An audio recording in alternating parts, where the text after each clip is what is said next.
There we go. Hello, everyone. Welcome to another Mental Health Monday.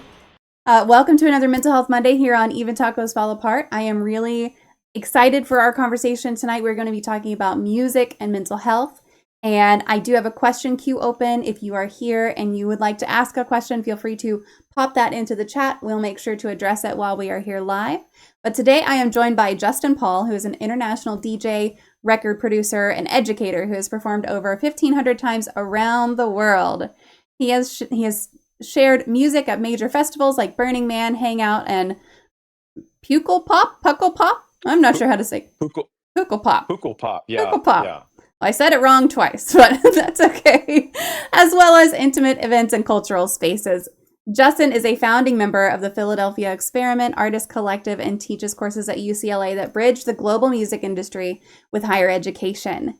Beyond the stage, he is passionate about mentoring the next generation of artists and exploring how music connects people, communities, and our shared emotions. I am really excited to talk today about the powerful relationship between music and mental health. Before we get into that, I want to make sure that I share these. There's several links for you guys: website, Instagram, Facebook, LinkedIn, all those kinds of things. So if you want to connect with Justin anywhere, feel free to click through on those. And like I always say, connection is important, but also engagement is key. So make sure that if you go connect with him on any of those, that you are just clicking like on something. Just click like, leave a comment, whatever it is. That's what really helps whenever you go to all these social media platforms and everything. So, Justin, I'll pause there and say thank you so much for joining us. And I am super excited to have you here. Thanks for having me. I'm looking forward to our conversation. Yeah, like I already said, I am too. So Rose, I see you're here. Hello, welcome. Glad to have you. You know the drill already, how to enter questions and everything. NATO as well. If you have any questions, feel free to drop them in. Justin, can you share a little bit about what led you to a career in the music industry and also like music industry and you do teaching and everything? And then are there things that you love and hate about it? Sure. Well, music's been a big part of my life since childhood, really. My grandmother and both mother were huge fans of music.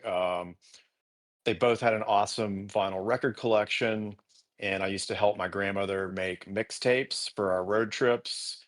And my mom was a singer in a band. They did a lot of like Blondie and Heart covers, and that really kind of inspired me. And then later, my cousin, who's like my big brother, Steve Waller, is a DJ, and probably around 14 years old, I started helping him carry sound systems and records and turntables and being his Padawan learner. Um, and he had so many opportunities that ultimately he needed help. And then I was able to kind of join forces with him. And that kind of took me through my high school years. And then when I entered college, at that point, I'd been DJing for many years with him and really loved it and had the bug and wanted to find a way to turn that into some kind of a career. And of course, when I talked to my high school counselor and she was like, "What do you want to do in college?" I says, "Well, I like to match beats on turntables. What do you got?" She laughed and says, "Well, they don't have that, but they have radio, TV, film." And I said, "Okay, well, I'll sign up for that." And I ended up DJing on college radio, and that really kind of ultimately led me into learning about the greater music industry and working with labels and trying to help promote artists on the radio and break new music, and taught me how to even host my own events and be able to promote them. And of course, I did learn a lot about television and filmmaking as well, and kind of learned that. And I saw a lot of similarities between what I was doing with DJing and, say, film and television editing and graphics and sound. There's a lot of comparisons there. So I think that, yeah, I was just fortunate to be around it. And also, we grew up in tough circumstances. And I also was able to kind of go from like doing manual labor, like grass yard jobs, to making cash money from DJing. And I saw it as a way to, yeah, make a living and put money in my pocket. And then the bonus part about it was just all the amazing people that you get to meet along the way. It is a lot of work. It's really long hours, and clearly, social media and Instagram make DJing or musicians, looks like they're always having fun, but clearly there can be mental turbulence, and I'm sure we're going to talk about that. Later in life as a DJ, probably in my mid to late 20s, I got to a point where I wanted to be able to play my own records. And then that took me into a journey of learning how to make music, which I found out was really hard for me to be able to make something that actually I liked enough that I could play in my DJ sets. And I started out kind of doing remixes or bootleg remixes of some of my favorite songs.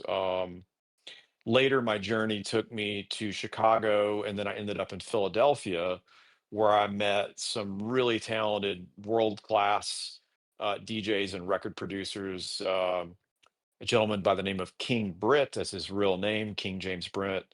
And King was an amazing, and still is an amazing record producer and DJ. And he really took me under his wing and allowed me to sit in on recording sessions with him. And a lot of these recording sessions would be like with, um, really famous, successful people that I had their records, and it just seemed really, I don't even know what the right words are, like synchronistic, or now a word that I've heard much later in life, synchrodestiny. That I was able to be there and learn from him and see how he kind of directed the musicians and ran the sessions and dealt with strong personalities. And I'm sure people that were also maybe experiencing mental turbulence. And then to kind of lead into the education thing, ultimately, I was recruited by accident to be an educator in Philadelphia. And what I mean by that is I never really sought out to become a college professor. But I was working in television in Philadelphia, and I had a colleague by the name of George Roach who said, "Hey, you're really good at this." And the Art Institute in downtown Philadelphia, they need someone to teach film and television editing. And I remember in the beginning, I was like, "George, I'm not a teacher. I don't know what to tell you." And ultimately, he took me down to the college, and I saw just how cool the campus was, the building and the facilities and the students. And then that's kind of led me on a multiple decade journey of balancing being on a university campus and making music, and then ultimately starting my own record labels and going on that journey, which where you have to learn about business and marketing and entrepreneurship. And that kind of, yeah, leads us to the current time where I'm based here in Los Angeles, and I'm fortunate to 3 decades later plus to still be doing this. And I get to be on the UCLA campus in the UCLA School of Music and teach in the music industry program there. And it's so cool because, I mean, I wish they had something like that, when I was a Yeah. undergraduate student, So that kind of, yeah, that kind of brings us to current times. Yeah. Yeah, if they'd had something like that, your advisor would have just been like, "Go there." Absolutely. And what I love about our program, to give it a plug, is it's not just about like making music. Yeah, we're learning about business and marketing and the future, very future forward, business concepts and technologies and things that I feel that all creatives and artists need to be learning. And, it's interesting if I a lot of times, of course, I'm always asked to give advice, should I go to music school? Should I learn to play an instrument? And the answer is yes, but you also want to take as many of those business and marketing courses as you can as well. And I think the more that you learn about business and marketing, it's going to help you guide your career a little bit better and take some of the ease off maybe some of the mental turbulence that you might face when we get into those conversations. Yeah. I like how your path just kind of took that winding road to get to where you are. And it sounds like you're really happy with where you wound up. So maybe that was the right path to do it. Do you feel like if you had known that teaching was an option, would you have done it sooner, or are you glad that it kind of was happenstance? Well, I guess to be fair, there was a moment where I was in a film television course. I can't remember exactly what it was. And I did have this voice in my head say, "Hey, this is kind of cool. Maybe you could do that one day." Um, but I think that, you know, being a Gen Xer and a lot of the university professors that I've had throughout the years, a lot of them had like, PhDs and were very academic research based. Now I have a master's degree, but I tend to feel that real world experience is the best way to learn, even though I am an academic now, a scholar, and, my research is more real world. So I guess I probably had a thought in my head that I would never want to go through all that schooling, to get a PhD. Yeah. The irony is my thought process maybe changed a little bit. Maybe one day I am open to that. Even though I'd like to believe after, 30 plus years of doing this that I have multiple PhDs from doing it, right? You need that honorary PhD where they're just like, Right. yes, here you go, hand it to you. There you go. Well, the thing is you need someone to nominate you for that. Yeah, So yeah. anybody out there wants to help me out with that. Can anyone nominate? Like, can I just like send something in and go here? That's a really good question. I've never really looked into what the Mhm. process of that is, but Well, if you but I find did go out, to under yeah, that it could just be anybody, let me know. I'd that's be right. happy to. Maybe it can be. Yeah. You kind of touched on this already, but being a DJ and a professor and an entrepreneur, like it's a lot. That's a lot of hours. It's a lot of travel. It's a lot of Yeah. expectations. How do you protect your own mental health with all of these demands in this career in this industry? Yeah, that's a good question. I would say that it's an ongoing process, Mm-hmm. right? I feel like we never have all the answers and are constantly making adjustments. For me, it's a combination of exercise.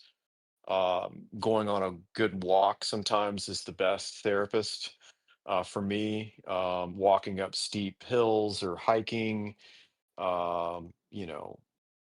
training at the gym, having some kind of a meditation practice, which there's times I'm really good at it, and there's other times that I fall off. I actually even try to, even if it's just for 2 minutes, I'll try to meditate before I perform, to try to clear my mind in my head. And I'm pretty adamant, my wife will tell you if she pops in, I'm pretty adamant about my 8 hours of sleep and can and be like, do what I can to make that happen. But also at the same time, I have to work in many time zones. We just got Mm-hmm. back from Europe.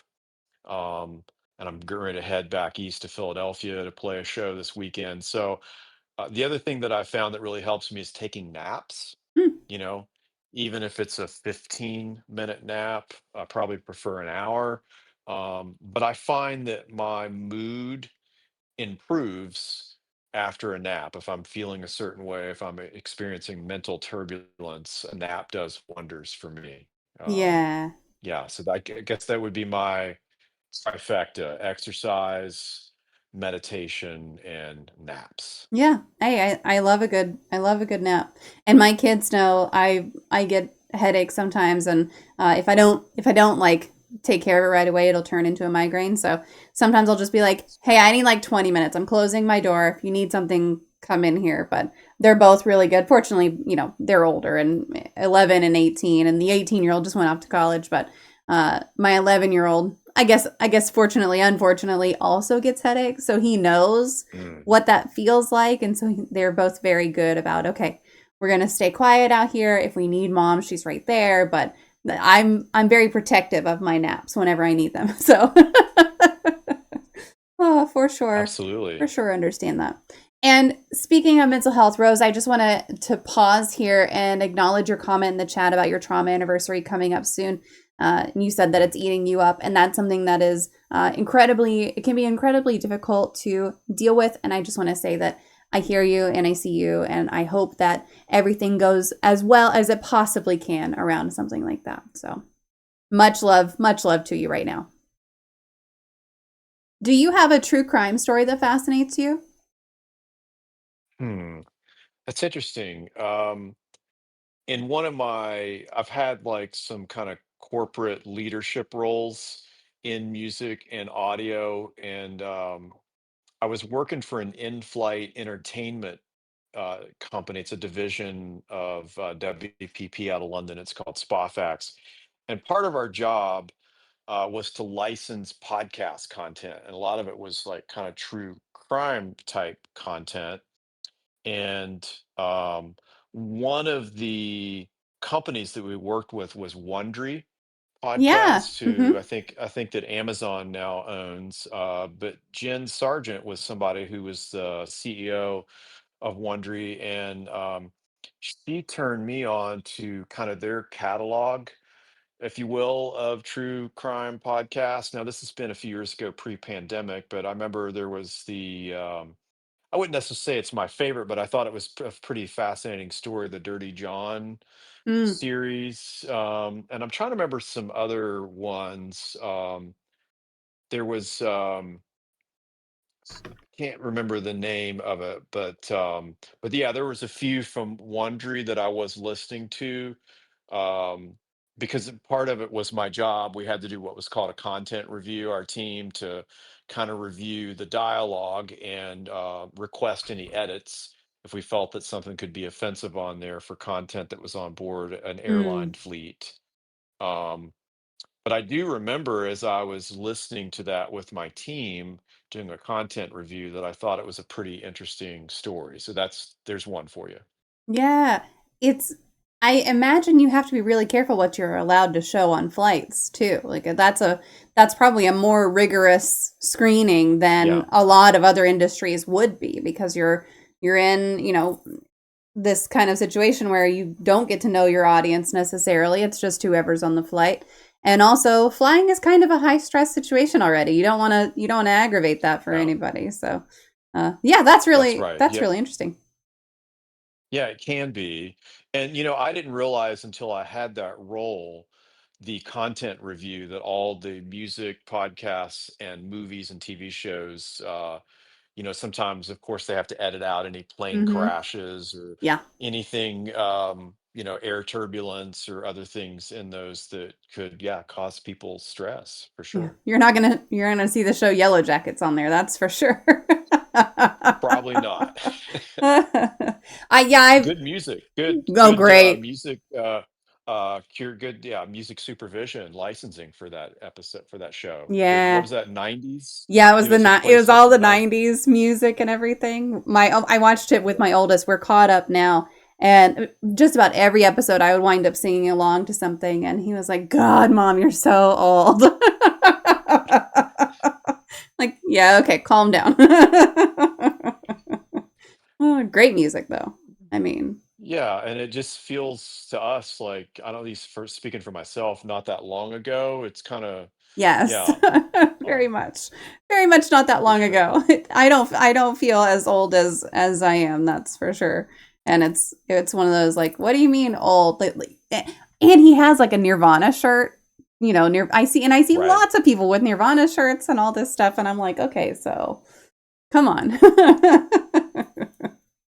Absolutely. Yeah, a lot of the kids are wearing Nirvana or Prince or the Mhm. Ramones or Led Zeppelin or Fleetwood Mac. And I'm like, do you Yeah. really know their music, or can you name one member of that band? Yeah. Yeah. When did you first realize that music could be more than entertainment and something that just really impacts your mental and emotional well-being? Hmm. I feel like pretty early on, I had a turbulent childhood, and music was like my best friend Hmm.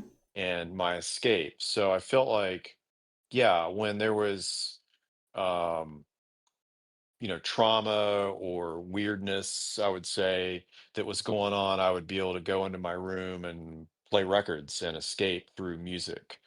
And then to fast forward, I remember a moment where, this is probably back in college, where we had a really fun night at the club.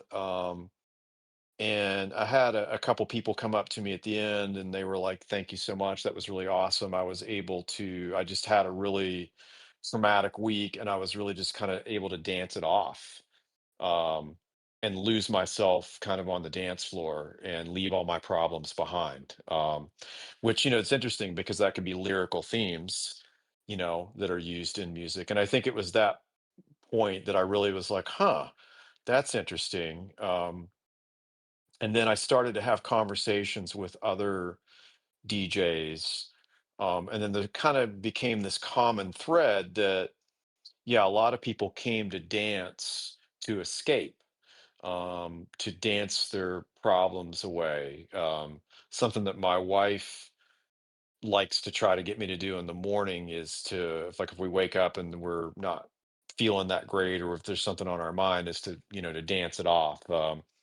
The irony is I'm not a good dancer, and I actually don't necessarily enjoy to dance a lot. Maybe I will at some point. But I do feel that there's that moment when I look out into the crowd or the dance floor and I see people, especially if someone who's like dancing with their eyes closed and they're just really lost in the music. So I think that I did recognize probably in my early 20s the great power of music, and especially people being able to dance, and leave their problems behind. And then, a lot of these people that I would meet too, some of them just wanted to come and dance and they weren't necessarily drinkers, right?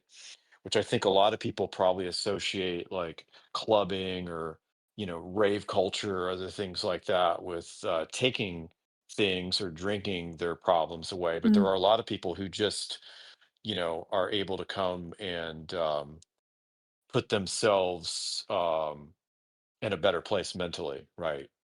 From getting lost in the music. Yeah.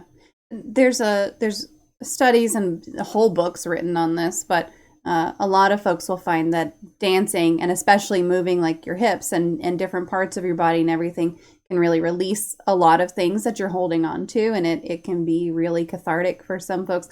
I'm not a huge dancer. I dance around with my kids all the time, but I don't like go out dancing. But we dance, we my 11-year-old and I were dancing around in the kitchen earlier. Like we just kind of are goofy. It's not good dancing. It's not fancy dancing. If it was ever recorded, I'd be like, oh God, but that's not what it's for. That's right.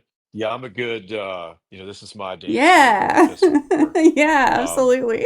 you know, I do dance around a little bit when I'm really getting into it, if the crowd, and the right sound system and there's a right situation. Yeah, I'm definitely moving around. I'm not definitely not a statue on stage Hmm. or in the DJ booth. But yeah, yeah, I learned kind of early on that yeah, there's great power in this. And this just made me think of something that in my 20s and in this college town, where I was playing a lot, there were, on their nights off or before their shift, there would be a lot of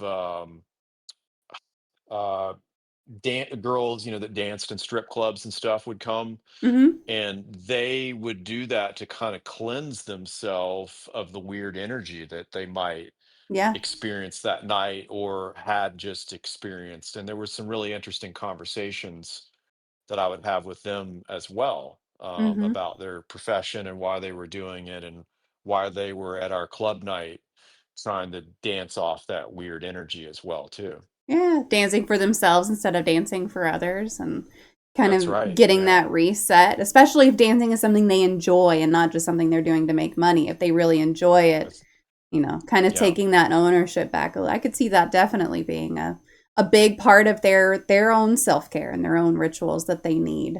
So, That's right. Yeah. from your perspective, what is it about music that makes it such a powerful tool for healing and connection and emotional release?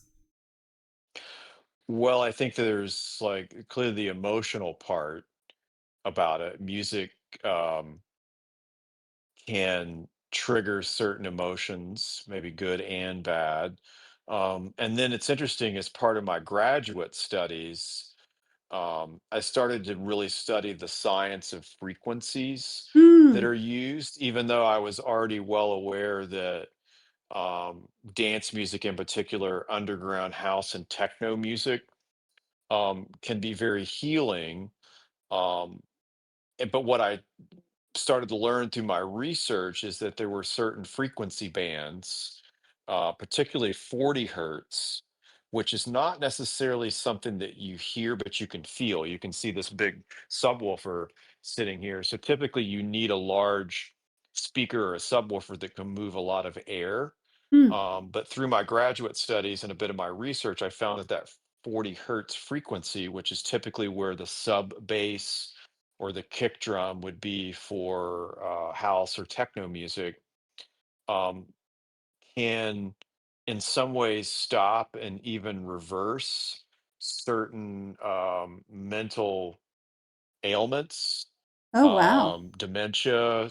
Yeah, it's been proven in a laboratory that it can even slow down or reverse dementia and other diseases of the mind. And I would say because some of these lower frequencies, especially really hit us in the chest and the abdomen areas, it's almost like this cleansing that's forcing things out of us. Mm. And, a lot of people tend to clearly feel things here, even though it might be going on here. There was a workshop that I went to. I don't know, I'm gonna say it was back in 2018 or 19. And it was this workshop about this study called Heart Math. And it talked about the magnetic kind of waves that our heart can even put out and other things, and how basically it was about being resilient, right? Like learning to be resilient, and how um, we tend to, even though we think it's in the mind, that there's something about the heart and the stomach having its own kind of mind, if you will, or maybe the nervous system. It's all connected. So to get back to the heart of your question, I feel like these lower end frequencies in particular um, kind of can, I don't know, whether it's like gamma rays. I'm just trying to think of some kind of verbal analogy of like how we might want to beam light at ourselves, because a Mhm. lot of times we talk about in different meditation practices, white light, be the light, step into the light. But the interesting thing about sound is sound frequencies, are waves, and really light and sound are all waves.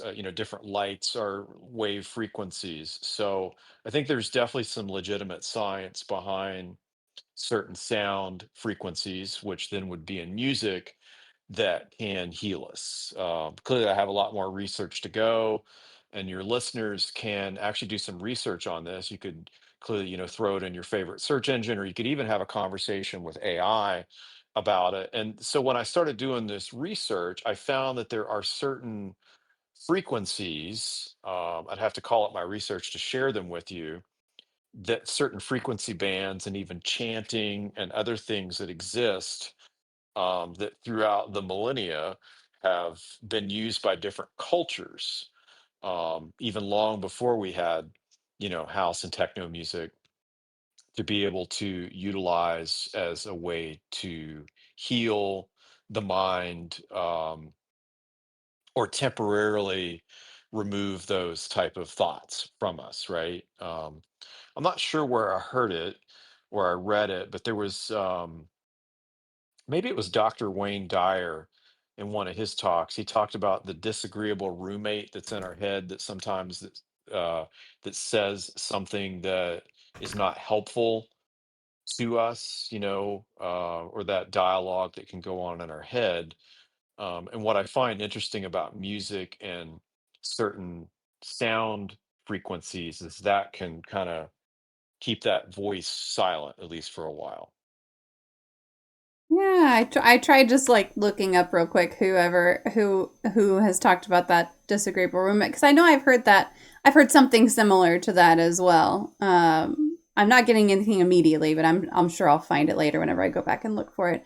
But there's all kinds of research that shows that these different frequencies and different beats as well can do things like enhance academic performance, or they can enhance Right. wakeful focus, and there's all sorts of um, we learn more and more all the time about the ways that our bodies interact with things like sound and things like light and all these things that we can't necessarily see. Of course, we think we can see light, but can you actually see it touching your body? You really can't. And can you actually see the waves of sound as they're coming to you? You can hear them, but you can't see them. So we kind of have to use our other senses for that. But the studies are really fascinating, and there's so much more I think that we have to learn from that for sure. Do you think Absolutely. do you think there are different genres in general that resonate with different emotional needs beyond just like Mm. these specific frequencies or these specific beats? Like, does jazz hit different than Mm. R&B for sometimes some emotional states or anything like that? Yeah, absolutely. I wish I had my lecture slides in front of me because typically, like jazz music, if I remember, tends to make people be more reflective, Mm. um, in their minds. Dance music clearly falls within more that rhythmic state, which takes us to our tribal days, which might um, not necessarily the reptilian brain, but yeah, take us way back to that campfire experience, maybe where people were just pounding on things and rhythmic things. But yeah, what's interesting for me, and this to take it back to the 90s and the early 2000s when I was a club DJ in my college years, is there were certain types of music that I could almost guarantee you that if I played, a fight would break out, Yeah. which was interesting to kind of take it to the opposite for a second. And um, what I really knew then that I didn't necessarily have any research to back me up is there was something about underground house and techno music that when you play that type of music, that it's like very uplifting and even though it might use minor chords, overall it's a bit more of a positive thing, and it tends to bring people of all walks of life together, of different belief systems, races, cultures. um, and yeah, I've never been part of or performed at an event where if you played underground house and techno music that there was a fight. But if we ever played like a rock and roll song or an aggressive hip hop track, especially if there was a lot of alcohol involved with college students, it was much more likely that a fight could break out. Mm. So even though I might like, say, AC/DC, You Shook Me All Night Long, which was believe it or not, a song that we used to play, if people had too much to drink, they could get really aggressive. And I definitely love me some underground hip hop and especially, classic 90s hip hop. But, depending on, once again, how much people had to drink, if you played that track, one of those tracks, it could lead to aggressive behavior. Um, so even though I love I'm really eclectic actually for my own personal listening taste. But yeah, that's why as a performer, I tend to focus do performance stuff more house techno realm, and I'm sure we'll talk a little bit about the ambient sound healing Yeah. stuff that I've been getting active into. But yeah, I've kind of literally witnessed across the board because there was this one particular venue that we were up like way above the crowd and I could watch the entire room. And I could watch it throughout the night where people would start to come in and it would build to even hundreds, even thousands of people there. And there was this thing that you get to see and witness from that perspective as a DJ. And ultimately, even before I knew that it was labeled this, I started calling it dance floor psychology. And what I mean by that is you could see all these mini dramas of human interaction unfolding throughout the room. For example, there could be a guy and a girl in the room, and they might, have an eye for each other, but maybe the guy is too shy to go ask her to dance, so somebody else goes and dances with the girl, and maybe she doesn't even really want to hang out with that guy, but she ends up hanging out with him. And that's just kind of one of many examples of all these mini dramas. But you could also see people's, body language, standing like this, being cut off, if they were unhappy. And there's just all these things that's even hard for me to verbalize that you would witness throughout a 6-hour night. And then, of course, playing music. What was interesting about my early DJ career, it's not like now at a lot of clubs or festivals where you just have this 1 hour DJ set, which in my mind is just absolutely ridiculous because you're just getting kind of warmed up in an hour. But when you played music throughout the entire night by yourself, um, you would be able to take people on a journey and you would be able to witness all these energetic changes throughout the night. And so I think that after, literally, I don't know if you've ever read or any of your guests have talked about the Malcolm Gladwell, Outliers book, where he quantified to become world class at something, you need 10,000 hours of deliberate practice. And whatever your field is, Hmm. um, gosh, I don't even know how many hours I would have now at this, but I would say even during that time, I'd surpassed my 10,000 hours of deliberate practice.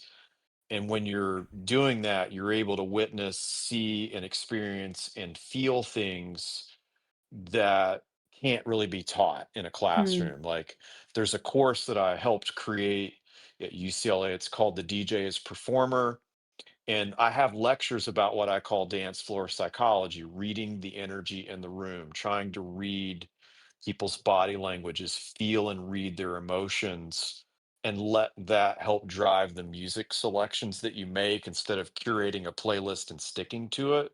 I think Hmm. that's one of the things that separates a great DJ from somebody who doesn't quite have the experience yet, um, is that you're able to show up at the gig and you don't really know what you're going to play. You just read the energy one track or one song at a time versus somebody who builds a playlist, they show up and they stick to it.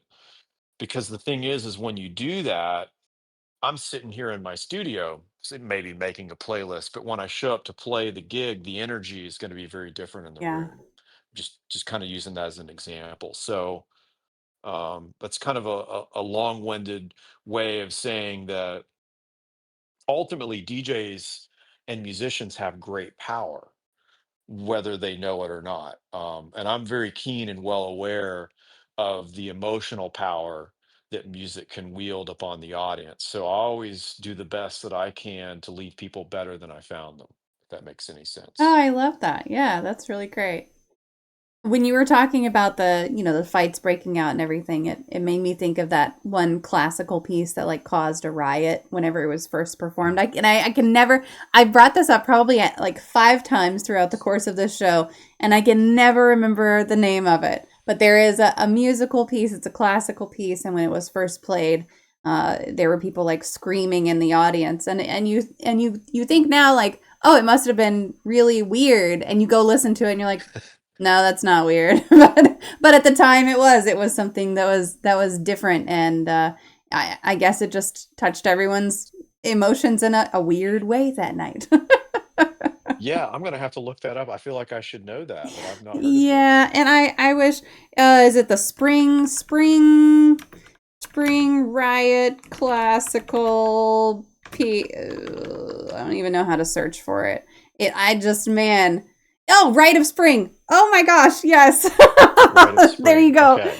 Yes, Rite of Spring by Stravinsky. There were riots. Hi, Hebe. Thank you so much. I appreciate you very much knowing that, first of all, and piping up with it. Appreciate that very much. Uh, Awesome. Thank you. I'm going to look that up and add yeah. this to my lectures about how music can control environments and people's emotions. Yeah, and it's a beautiful piece. Like you go listen to it now, and it's like, wow, but it is filled with emotion, truly. So, it's very cool, very cool. So it caused fighting, huh? Yes, yeah, it caused fighting, and people like stormed out of the theater, and Huh. yeah, it was quite a bit. I think there was fainting involved. This was a long time ago, so My yeah, goodness, I it's should really know cool. this. I'm going to talk to one of the musicology professors about it, who I'm sure incorporate this into their lectures. Yeah, do. I love that very, very much. Again, reminding folks that if you have any questions for our guests, feel free to pop them into the chat. We'll make sure to get them addressed while we are here and live. So, in your teaching at UCLA, how do you talk with students about well being and sustainability, their own well being, Mm, and the yeah. sustainability in a career that's often super high pressure? Yeah, I try to have real talk with them and let them Mm, know that this is not for the faint of heart. yeah. Like pursuing a career in the arts in general takes a lot of courage, and it's not a traditional career path. Um, Historically, in say a career or a medical environment, is if you do a really good job and you get along well with your coworkers. Ultimately in the corporate world, there's somewhat of a progression, right? I can start here and Yeah. ultimately maybe end up here. Maybe, yeah, in the medical field and maybe legal field. Maybe you start out as a junior attorney, and ultimately maybe you can work your way up to become partner of the firm, right? Um, but in the music world, it's a roller coaster ride, right? And it's funny, one of my good friends, and he was somewhat of a mentor to me in Philadelphia, Dazia Blakey, who's an amazing DJ, record producer. His uncle was the legendary jazz drummer Art Blakey. He used to say to me, Just, um, you always want to try to stay up and coming because once you reach the top, the only way is down. Mm, And I'm not sure I necessarily agree with that philosophy, but I think in some ways, often wonder if that was his own self-help mechanism, to mentally prepare himself if he were to blow up and have a number one record or become super popular. But I do think about that often, and I share that with my students, and I ask them what their thoughts are on it. mm, But yeah, I mean, it's interesting. I'm sure your viewers and listeners know that music's very subjective, right? And we live in this world now, especially because of social media. um, there's a lot of memes about, and I'll stick with DJing. There'll be a meme of like a split screen, and on the left side it'll be like what DJs used to do, and it's basically a DJ in front of hundreds or thousands of records, like preparing for their performance, doing research focused on the music. But on the right hand side, it might show somebody in the weight room, like lifting weights and trying to look cool and fit, or, with a bunch of ink work or some, you know, um, you know, um, costume or get up. And I feel mm, like social media has definitely changed the game when it comes to being an artist, right? It seems like it's more about being a personality. Not that it hasn't been in music. I mean, clearly there's a lot of larger than life personalities in the music industry, and that is part of the formula of being an artist. You can't just talent alone is not going to get you where you want to go. Isn't there? There's a proverb about talent, right? Talent and genius. That mm, the world is filled full of geniuses and talented people that basically don't go anywhere. Um, because the key thing is persistence, right? Like you have to, um, if you really want to do this, you have to be extremely resilient and be extremely persistent. And persistence and resilience and deliberate practice will always surpass talent, right? Malcolm Gladwell, once again, to cite the book Outliers, cited this many times in his 10,000 hour deliberate practice rule. Exhibit A could be somebody who's naturally gifted, we'll say, at music, but maybe they don't practice. Maybe they mhm, don't work as hard. Exhibit B is somebody that might not be as talented and they have to work maybe two, three, four times as hard. But if they're willing to put their 10,000 hours of deliberate practice in and constantly keep working at their craft, then ultimately they will surpass A. And so I think that what I've found, what I've experienced, is it seems that a lot of artists that may possess a lot of gifts who don't do the deliberate practice may experience more mental turbulence, because they're not working on their resilience or their persistence, and they feel mm. that talent alone might get them to where they want to go. So that is definitely part of my ongoing discussion and lectures with my students in the DJ as Performer course. And I also talk about that in my business related courses as well, because a lot of those courses are usually half of the students that are there want to be the artist, right? So I think that, um, yeah, wanting to become an artist is a tough road to walk. And typically, I think that what happens is a lot of artists, including myself, might look up to someone else and you want to try to replicate what they've done, right? But that's not the way to success because ultimately everybody has to walk their own road Mhm. alone, right? And walking that road alone, so to speak, um, you can either have two different mindsets. You can either accept that adventure, embrace it, and have fun with the unknown. But then on the flip side, I think it's human nature to not like the unknown, right? We want to know things. We want to know what's coming around the corner. And I think the unknown part for some people creates a lot of mental turbulence, including Yeah. myself. And it's something that I'm in the process of trying to enjoy and embrace the unknown and even try to gamify it a bit.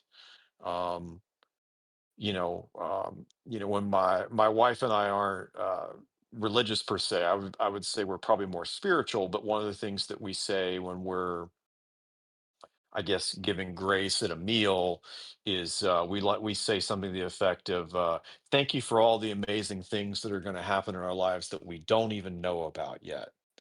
Um, because what I have found through my own career, and trust me, it's been a roller coaster ride. It's been up, it's been down, and then I feel like the roller coaster is going back up for me as of late. And I've been in this business long enough to sense when we're going up or when we could be trending towards a dip. Um, and one of my favorite authors, Seth Godin, wrote a book called The Dip and about how you have to be able to push through the dip with things. And I think that what I've learned is if you just keep going and you don't give up, um, that things ultimately can work out for you. Now, maybe they're not going to work out exactly as you would like them to, or what your ultimate, dream or vision is. But I think that's part of the key is if you want something bad enough, is you just have to keep going and you can't give up. And there's times in my life that I look back and think, wow, like if I would have called it quits and given up, all these other amazing things would have never happened. Mm. Um, and, just like anybody else, like I said, I've experienced mental turbulence. And, even earlier today, I had a bit of mental turbulence over misplacing something and kind of laughed at myself afterwards. Like, here I'm getting ready to go on a podcast talking about mental health and I'm having a moment, right? So clearly, you know, I feel like it's like being a surfer trying to stay on your surfboard in life. Like waves are going to come and knock you off the surfboard. And, going back to your question about what I share with my students, it's like, got to get back on the surfboard and find that next wave to catch and try to ride it, right? Because that's just how life is going to be. And the life of an artist is a lot of uncertainty. Mhm. Um, and another thing that I share with them is like I say, hey, it's okay to have another job while you are doing your art because it's way better to have money coming in and knowing that your bills are paid and that you're going to eat than to end up on your friend's couch. Because it's going to be hard to be an artist. It's already hard enough to be an artist, but if you are a broke and penniless artist, that is going to create even more mental turbulence for you. So I tend to remix the whole like, a lot of people are like, quit your job, follow your dreams, type thing. So I tend to share with them like, hey, it's okay to have another opportunity because it's better to make money and know that your bills are paid and that you're fed so that you have an opportunity to put yourself in a position to pursue your art. And you want to be careful about looking at Instagram or TikTok and seeing artists that you look up to because there's a lot of fine print behind what you're seeing, right? Mhm. They could be working other jobs and doing other things to supplement their income, right? Um, so I tend to be very open about that, even about my own income streams, about how my professorship and that type of stuff in a lot of ways uh, creates more stability and you know a firmer footing so that I can say no more than I say yes as an artist. Because one of the things that I found once I got to a certain point, I crossed over. And what Mm. I mean by that is I feel like there's two types of DJs. There's the DJ who is, I mean, well, really all DJs are being of service because they're ultimately entertaining people. But there's two columns of DJs. One column of a DJ is you are of service, you take requests, you do what the client is asking you to do, like say DJing a wedding, right? Hmm. And then you have the other column where you're an artist. People buy a ticket or pay a cover charge to come and hear you play what you're going to play, and you don't take requests. And I found myself like, yeah, I'm not interested in taking requests. I'm an artist.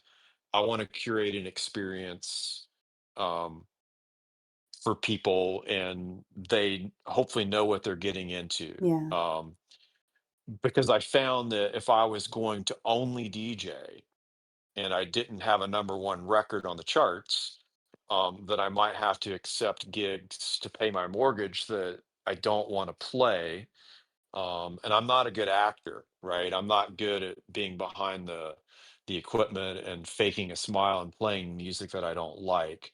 So it became well aware to me that thankfully I enjoy these other things, and I'm really fortunate. And it's been very intentional, the life that I've designed being a music industry professor, Hmm. because they feed each other. It's like a circle. The more accomplishments I have as a DJ, as a record producer, label, co-label owner, the more I learn, the more I can feed and share with my students, the more it makes my curriculum real world, and it's a circle and they feed each other.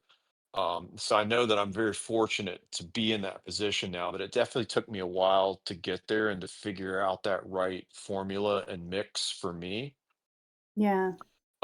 So I'm very open with my students about that they should find opportunities that even if it's a marketing job, maybe if it's not um, directly related to their own music career, if you can take a marketing job and learn about how marketing works, take what you can from that and use it for your own career, right? Hmm. So hopefully that answers some of your questions. I mean, I'm sure there's a lot of other things that I share with them about the difficulty of it. I mean, here's the thing is I don't want to be a downer. I'm not trying to scare Yeah. them away from doing it. It's really funny. I have an awesome guest speaker, Sean Badger out of Phoenix, Arizona. He's DJ Sinbad. He also owns a live music venues there. And as a guest speaker, he always starts off his talk. He's like, "Don't do it. I wouldn't do it." And he's half being serious and half joking. And he says, "Look, if you come to me in 6 months and you're still going after this and you want to do it, I'm going to help you. Hmm. But I'm just letting you know right away that, you know, this this is a career path that's filled full of manholes and potholes, Yeah. as you walk down the street, you know." Yeah. You have to have the drive, but then also you have to figure out how to protect your peace a little bit. That's right. Yeah. And the reality is when you're in the entertainment business, you're going to deal with people and you're going to have to learn how to protect your energy. And for Hmm. me, it's almost like when I step into an event, I try to create this imaginary force field around me because I feel like everybody can be influenced by people's energies or things, their pain body, as Eckhart Tolle would say. And when you show up at an event, there's hundreds or thousands of people, or when you're on stage, they're beaming all this energy at you. Um, so I'm well aware of that. Before the performance or after, I need to almost like cleanse myself from what everybody might be going through, or things that they're carrying um, there, if that makes any kind of sense. Yeah. We've got a great question in the chat as well that I want to make sure that we get to. So Phoebe says, as a recovering music adjunct myself, I'm curious how you are approaching supporting your students' mental health in and out of the classroom in this moment, with the ongoing federal presence in LA doubtless affecting your Mm. students' sense of safety both creatively and just in their day to day. I mean, we have real talk about it. I'm like, if I have a student that comes to me and they're like, I'm really concerned. I'm concerned that I'm not going to be able to keep up in the class. I'm always like, Mm-hmm. look, you got to take care of yourself first. Yeah. Like, that's why they tell you to secure your mask on the plane before helping Mm-hmm. others. Um, and it's a tricky thing because, um, you know, I tend to, what's the right word? It's like stay apolitical or like independent right down the line. There might be certain feelings or things that I'm having, but I do tend to avoid those things and always have. But I do try to hold space for them and listen. And the universities are really great about providing resources to professors, and we are mandated reporters. So Mm-hmm. if we're concerned about somebody's mental health, or there's been a situation maybe where they've been violated physically or other things, yeah, we have to let them know, like, hey, I want to stop you right now. Just so you know what you're sharing with me, you can, and you're in a safe space, but I might not be able to honor keeping it between us like you Yeah. want me to. By law, I might have to go share this with somebody. So I just want you to know that before you continue. Are you okay with that? Because what you share with me, I might have to connect you with a counselor or somebody who can help you with this thing that you're navigating. So it's definitely not something that um, I was trained on properly. I feel like if anything, once again, I didn't go to university to become a professor. We do get a lot of training, and there is a lot of great training that we do receive. Um, but yeah, I would say that um, during the pandemic and post-pandemic have been some of the more challenging years Mm. to be an educator, especially here in California and Los Angeles because of all the weirdness that's been going on. Yeah. Yeah. Have you seen students who are really holding back a lot? Like, have you had to advise any of your students, like, either on, I understand why you're holding back, or, they're coming to you and saying, I feel like I can't express myself because of the current political Mm. climate, or, anything like that, global situation, anything. I feel like, if anything, I try to create this space where people feel comfortable That's great. about Yeah. sharing things. I think it's different because, I mean, first and foremost, I come from a music background, and music is all about community. Mm-hmm. I feel like musicians tend to be maybe a bit more open and less closed off than maybe somebody would at a corporate office. I don't, um, but yeah, I do what I can to, let them know they need to take care of themselves first, and that, yeah, your studies are important and we'll figure it out. Yeah. Right. Yeah, that's great. And that's a really good way. I hope the students appreciate that, because I know not all professors are that way. I don't want to say especially not in Texas, but that's where my kid is going to school. So, you know, Sure. but I hope that they appreciate that and recognize that that is something that is of value, and that I hope they take advantage of it as well. Yeah. And, you know, I don't fully know what the resources are, say, for a university in Texas, but I do know that, well, hopefully, we'll see where all the budget cuts fall. Hmm. Um, but hopefully, there will be continued resources for our students, in the California university systems to receive the kind of help that they need. Because what's interesting, even though depending on which ranking you look at, UCLA is typically number one or number two public university in the United States. And it's a very hard school to get into. The interesting Hmm. thing, I think, is I don't know that I would have gotten into UCLA because my grades weren't that great in undergrad. But a lot of people might look at a school like UCLA and think it's a lot of affluent students, Mm, but we also have a lot of students that come from underprivileged yeah. backgrounds. and don't necessarily have a lot of financial resources. Um, I also teach at Cal State University Dominguez Hills. It's CUSUDH, and many of those students um, are from Hispanic or Latin, African American backgrounds. It's literally adjacent to Compton. Um, and what's interesting about that university campus is there are more students there that are the first, maybe even in their family, to Mm-hmm. attend a university.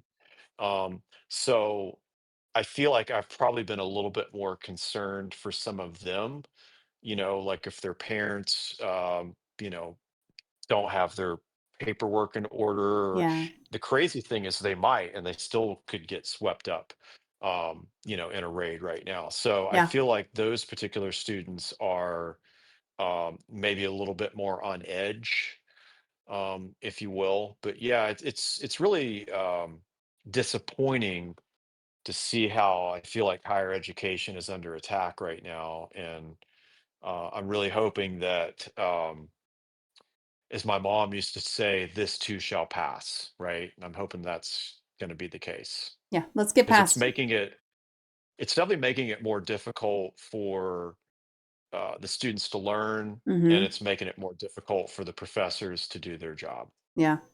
I would love for it to pass quickly. Let's get through it real fast. Speed run this bitch. Let's go. Please, please, come on. Yes. What advice do you give young artists who are struggling with things like self-doubt or anxiety or perfectionism? Yeah, well, I suffer from perfectionism as well. I think my wife does too. Yeah, it's definitely, I mean, it's a balance, right? Because you want your work to be at a certain level, right? Ultimately, hopefully you're proud of and you love what you do. There's a lot of viral videos from Rick Rubin going around of him saying, I don't make it for them, I make it for me.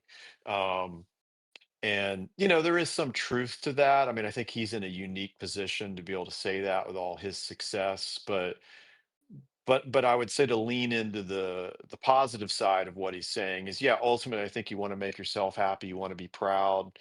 Um, the unfortunate thing about music and the arts is there's a lot of this external validation. You want people to say, oh my God, that's an amazing painting, or wow, your film, is awesome. It really touched me, your piece of music or your DJ performance. And it's a slippery slope, that type of profession, right? Because you're looking for this external validation. A lot of, in the music industry, in particular, artists are always thinking about, fans. I want more fans. I like to use the word community member. I like to switch that out for fan, because it feels a bit more personal. It doesn't feel as transactional. Mm-hmm. Um, but yeah, it's definitely tough. And I think the more confidence that you build on your journey, that maybe helps you with some of the self doubt or the imposter syndrome or the disagreeable roommate in your head that we can't remember the quote where that came from. But yeah, I would say the more deliberate practice, yeah, the more deliberate practice, the more confidence that you can build, I think is going to help you move forward with your career. Yeah, and I'll also say, as someone who struggles with self-doubt and anxiety and perfectionism myself, like sometimes it just doesn't go away. Like sometimes you just got Mm, to figure out how to cope with it. And if you're finding right. yourself dealing with that in and out every day, or if you're getting like through a rough patch with it, find the things that work for you, and those things are very unique to you. So, but yeah, it's if it doesn't go away, it doesn't mean that you're broken. It just, some of us have it all the time. That's right. And that's why, we're always doing the work, right? The Hmm. work is never ends. It's not like you're able to just, like, okay, I'm fixed, I'm all good. Yeah, I think it's an ongoing process throughout life, yeah, right? most definitely. You mentioned the soundscapes earlier, so I know during the pandemic you recorded the Tropical Stardust meditations. which is a soundscapes and ambient project. What drew you to that? And do you think that meditative music really connects differently to mental health? We talked about, the club and the festival sets and everything, but how does it connect differently to mental health? Well, I'd always wanted to experiment with ambient music. I think it was Brian Eno's Music for Airports, which I think came out in the 1970s.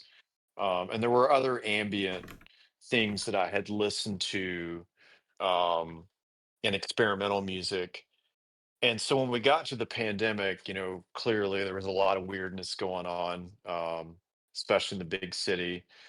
And my wife and I were leaning into our meditation practice, and there were some meditations that we were listening to, and the music that they would use would take me out of it. It would distract me. Yeah. Um, and so I was like, can I make something that I could meditate to? Let me just start with that.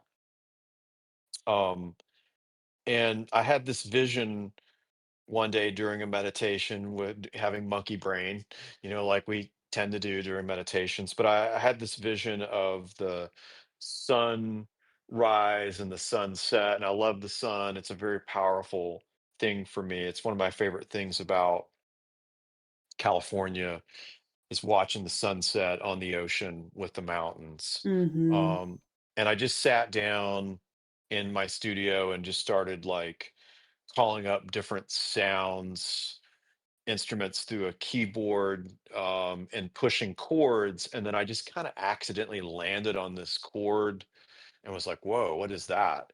And literally just like, okay, let's do this, let's record it. And so I started out with one composition that I ended up naming Sunbeam. Um, and yeah, I purposely made the first version really short because that was the other thing that I recognized with my own busy life and with other people's busy life. They don't necessarily have time to sit down and meditate for Sure. 30 minutes or whatever. So I literally on purpose made like a 3-minute composition. I was like, hey, even if it's just somebody can just do it for 3 minutes to maybe reset. So the original version, yeah, was recorded just maybe 3 minutes, 3 seconds. And then ultimately I did record an extended version, which I released separately. Um, and then the other compositions that were on there, there was one that I think it's called Moonbeam, that's like a lower, more droning tone. And I recorded that one to the tapping into those lower frequencies that we were talking about earlier in the show, to try to maybe like I had this visualization of the lower end frequencies, like pushing any impurities or negative thoughts out of my body. There was another composition that I made that has these on purpose kind of tonal clashes, same kind of thing to try to like push things out that aren't supposed to be there. And then there was another one that ended up kind of by accident ended up being about 20 minutes. It's called Space Voyager, but it was more to like kind of sleep to, nap to.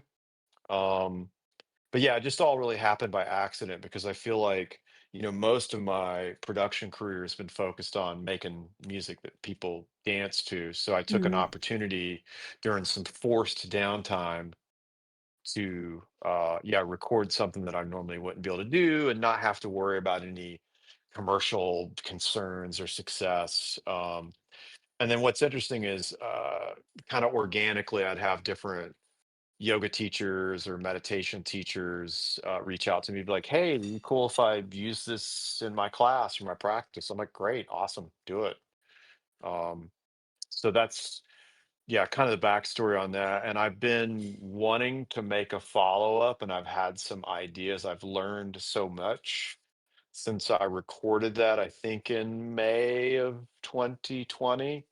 And clearly, I've learned a lot. I've done a lot of research. I'd completed my master's degree since Mm-hmm. then and learned a lot more about those frequencies. So I am definitely looking forward to revisiting and maybe making a follow up to it one day. Yeah, that's fantastic. And that forced downtime comment was something that I think we all had a little bit of forced downtime. Some baked bread, some created music. Some did little projects that they hadn't done in many years, and it really brought us all together a little bit in that way. Kindred Soul says, I have a similar question to Mama Foxfire, but I'm taking it in a different direction. How does one handle a student who is very full of ego? I always think of Mm, guitarists. It can be anyone. mm. Many happen to be interested in guitar. Is there a method you have to take that almost toxic ego and turn it into something that can lend itself to talent, creativity, and being a positive influence to your community? Any thoughts on that? Mm. That's a really great question. And yeah, it's funny. I can think of several students that are like that. Yeah, that are really strong-willed, maybe have a lot of ego. And in some ways, yeah, I could probably even see the 14 to 19-year-old version of me in them. With that. Yeah, it's interesting because you don't want to diminish anybody's light, right? You want people to be able to shine bright.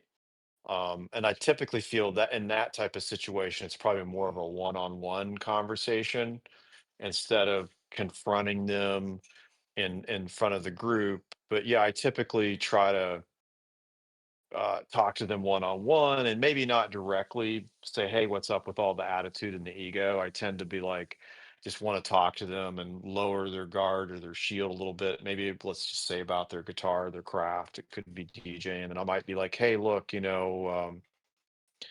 it's important to feel confident, but let's not like be cocky or overbearing. And there's times, especially when you walk into a recording studio, that you have to put your ego on the shelf before you enter the room. Because when everybody goes into that recording studio, we all need to come from a place of love and it's teamwork. There is no I in team. And so typically that's how I approach it since it's music related and ultimately a guitar player, all performers will need to enter into the studio. I use that analogy of before we enter the studio, let's put our ego on the shelf and come in here and be team players. Because if you go in there with a lot of attitude like that, that's not going to go well. And you're probably not going to be asked back. And Yeah. another way I handle that is I talk about how you want to get along well with others because you Mm, could be the most talented musician, but if you don't get along well with others, they're not going to want to have you back. So that's another way I approach that. yeah. I think those are both fair things to kind of take to someone and say. And especially whenever you are in that younger range, you don't have all the life skills and the life knowledge either. So it's a very teachable moment, I feel like in some cases. Absolutely. Yeah. How has your wife's work as an MFT in training influenced the way you think about music's role in mental health or community? Well, we have a lot of conversations about her um, research and her practice. She's in practicum now and will Hmm, soon start to get to work with patients. Um, awesome. we haven't necessarily had a lot of music related conversations, but what we have talked about is like the binaural beats Yeah. um, type stuff. And I think that I can't remember what it's called, but we even found an app. If when she steps back in here, I can ask her. Um, so we have talked about that. Um, there's also the acronym is escaping me right now, of using sound. What is that? EMDR. EMDR. Thank Yeah. you. So we have had some conversations about that, and I do think that my wife is exploring that and might even be. I think she's had a couple sessions of that with her therapist. So Hmm. I'm definitely really interested in that type of stuff. Um, yeah, so I think that's the type of conversations that we've had. And like I said, what I already mentioned earlier in your show was dancing out, certain energies, right? Yeah. I just posted a couple of links because I think it's important if someone is interested in EMDR. It's really great. It's a really great tool. It is not for everyone. So if that piqued your interest and you want to learn more about it, there's a link to Cleveland Clinic has an article that's a pretty good one. So feel free to look into that. And then also just more about binaural beats because those are fascinating to me. So if someone else is interested in going and looking at that, you're feel free to click through on that as well. Yeah, and I just saw my wife pass by, but I think that she was using the binaural beats to help you focus a bit more during studying. Was that how you were using binaural beats? It's a droning sound. Okay. Mm, Um, EMDR is not necessarily sound or music. It's more the it's the eye light. thing. Oh, Yeah, okay. it's the light that Yeah, I goes was thinking, across. well, there's the what's the therapy where they do the sound or the um yeah, I need another cup of coffee, but yeah, I know there is some other types of sound work, if you will, other than the sound healing frequencies that Mm-hmm. we've talked about. Yeah. And you can do EMDR with sounds on either side. It depends on some people have better reception whenever it's a light that goes back and forth, or some people have a better reception whenever it's the other on the other sides and everything. I'm Mhm. sure there's one that I'm not aware of as well. That's the one I'm familiar with though. Sure. And I think she was just trying to tell me we've talked about like the bowls, like the sound Singing bowls, bowls, yeah. Mm-hmm. singing bowls. Yeah. Yeah, I those are have the great. noise cancellation on, so I can't quite make out everything she's saying, That's but okay. That's all right. And Kindred Soul says, I found something similar 10 to 15 years ago to help me with my math work, particularly. So, yeah, mhm, you can find all kinds of things. And there's been all kinds of studies on sound and how it can, like we were talking about earlier, enhance your focus, enhance your academic performance, whatever it is you're looking for. Definitely look into some of the studies for that. They're really fascinating, really cool. absolutely. Yeah, music and sound is yeah, are powerful healers for sure. Yeah. What's one song or set that you played that still gives you goosebumps because of the energy that it created? Hmm. Oh, there's so many. I mean, I would say recently when my wife and I were in Belgium, I played at the very difficult to pronounce festival Pukkelpop, I think is how it's pronounced. But yeah, I mean, I feel like yeah, that set, especially when I played on Friday, really connected with people. Yeah, but there's so many. There's another set that just occurred to me where I played a full moon party in the jungle in Costa Rica. Um, yeah, I think it was in the middle of the night during the full moon. That was really powerful energy in the jungle.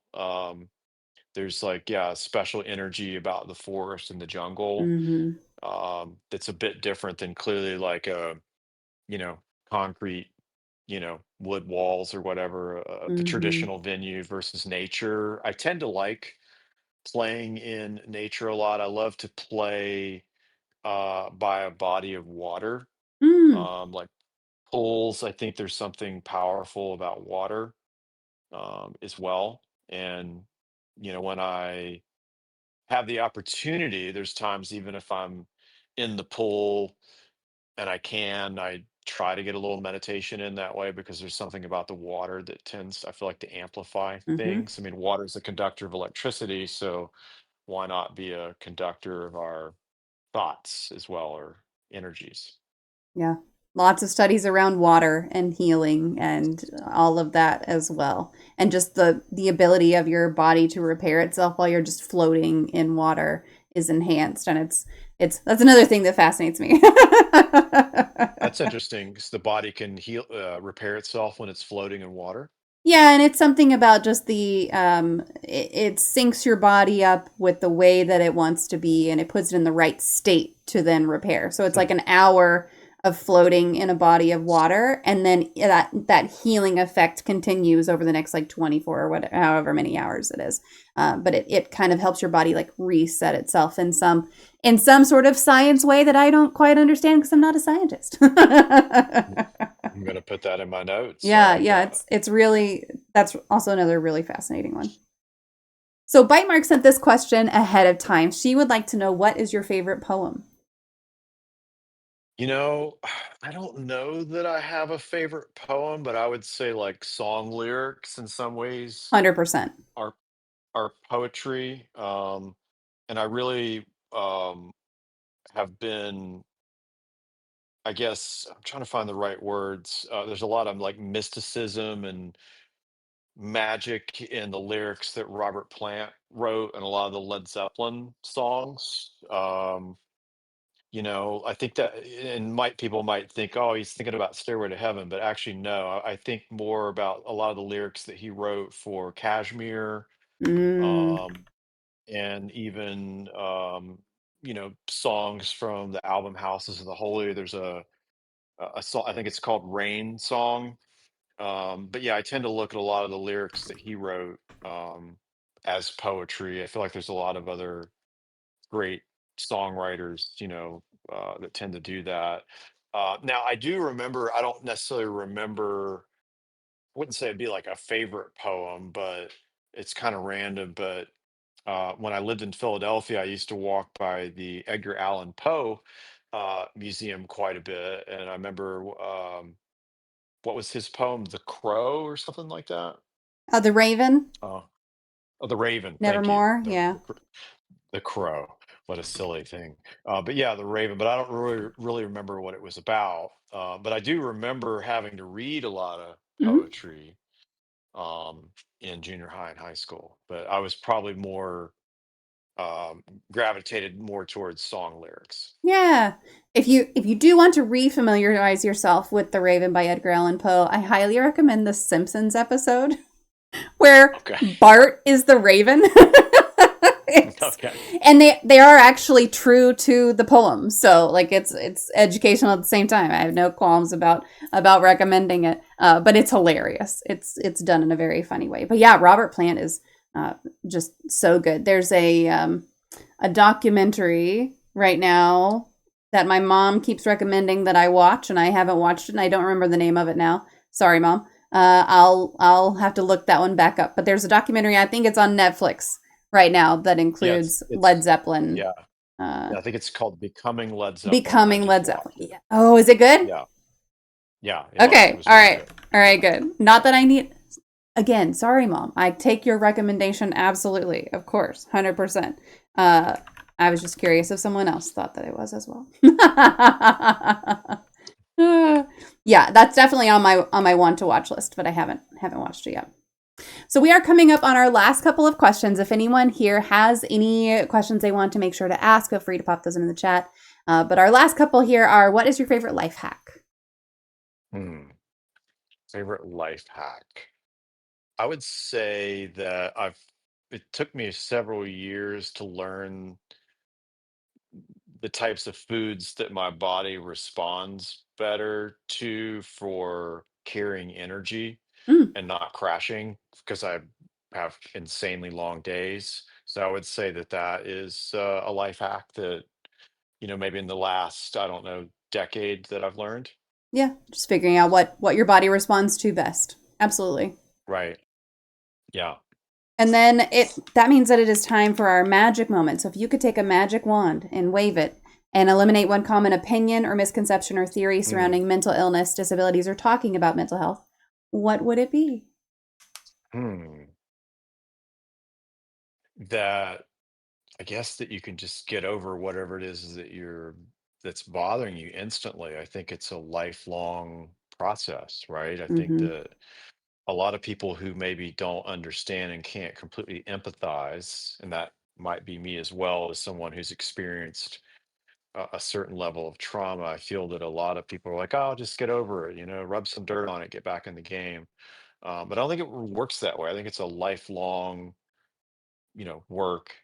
A process, right, Mm-hmm. of that healing. And so I think that is a misconception that I think that probably people need to know more about. Absolutely. 100% agree with that. Well, I am going to post your socials one more time, so if folks want to connect with you and find you, they are easily able to do that. While I'm doing that, I'm just going to open it up to you. If there's anything you want to talk about that we didn't get to touch on, or anything you want to throw out there, feel free to do so. I wanted to thank you again for having me. I've enjoyed being able to have this discussion. I enjoy real talk. I think that it's important for your listeners and everybody to be able to have these types of conversations. I like that at least in the world that we're in now, that it's people feel more comfortable having these types of conversations. It's not maybe as taboo as it used to be. So I think that that's something that I definitely want to mention. But yeah, I don't really necessarily have any more things to talk about. I feel like I've talked enough tonight. Well, I appreciate all the talking that you have done. Thank you so very much for joining me. Thank you, folks who have been here and been asking questions. I really appreciate you guys showing up and just participating here. So stick around. I will be right back after this, but let me disconnect with Justin and I will be right back.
Okay, hello again.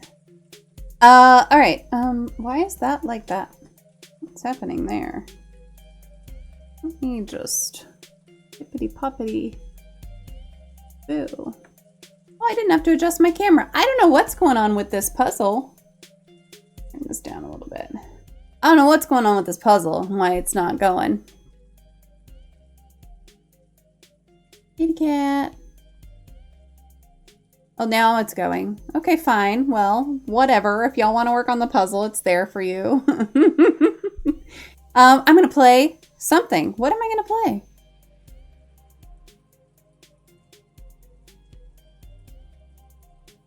I think I might hop on Civilization. Let me look up what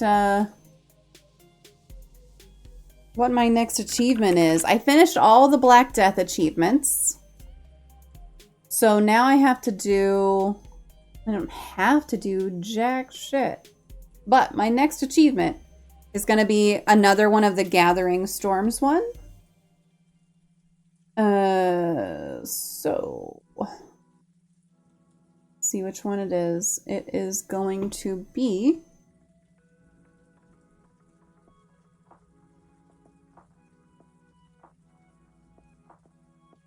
Also, happy Monday. Also, I got something really cool this weekend. You can't see them, okay? You can't see them because they're hiding. Oh, I see one's little head. Tyrion's very interested. I got millipedes. You can't see them. They're in this little thing. With some celery. I am getting a actual like good enclosure for them. And they're really adorable, really cute. I did post some pictures in the Discord, so if you're interested in looking at bugs, feel free to go and look at some bugs. If you're not interested, it's okay. They're spoilered. You don't have to see them. You don't want to see them. But they're there if you do want to see them. Okay, I think I'm just gonna not do. So the next one is gonna be. What do you want, kitty? But I did name them. And while I was at this reptile expo, my oldest was there as well. And he texted me, "Oh, mother, where art thou?" And so whenever we wound up getting these 5 little guys, I was trying to come up with names for them. I don't know if they're boys or girls, but I was trying to come up with names for them. And I was like, Millipede, Pete. And then that made me think, because of the text of "Oh, brother, where art thou?" So they are named Pete, Delmer, Ulysses, Penny, and Scarlet. I don't know how many of them are boys. I don't know if any of them are boys, even. They could none be boys. They could be, maybe not all of them are boys. Maybe none of them are boys. It literally doesn't matter, though, because here we are. All right, so the ones we have left. We have 6 left. An engineer's dream. Have a canal. A dam, aqueduct, railroad, Golden Gate Bridge, and mountain tunnel in a city. Jesus Christ. Hello, Cleveland. Perform a rock band concert in Cleveland. Let our powers combine. Wait, heart is missing. Have a city with a wind farm, solar farm, hydroelectric dam, and a geothermal plant. Ooh. One Tree Hill. That's funny. Have one of your rock band units perform a concert adjacent to a Maori Pa unique improvement. Sea Hinge, have Stonehenge become submerged due to coastal flooding. Or ditch digging simulator. Use 2 cities in the Panama Canal to make 7 contiguous land tiles passable by ships.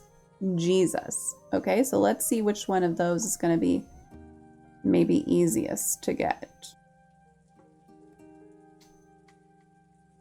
Ditch digging. Let's see. The crunchies are everywhere. The crunchies? What crunchies? What crunchies are everywhere? Okay. Ditch digging. Start the game 1 era after industrial. The wonder will be available. Find land with coast-to-coast expanse equals 7 tiles. These tiles must be flat. No hills or mountains and no resources. If you chose... Oh, Europe map and then go north. Build 2 cities on opposite sides, each 1 tile away from land. Okay, I think we could do this one.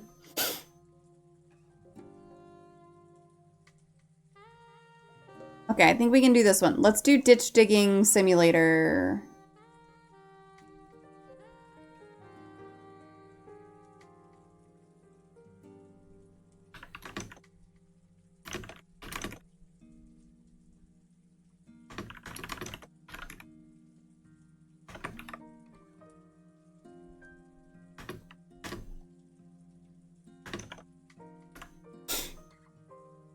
Okay, Civ 6.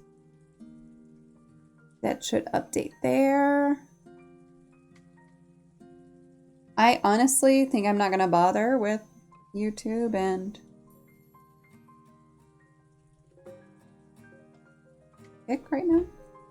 Maybe I should, but I don't feel like it, so I'm not gonna. All right, we want a Europe map. We can do this.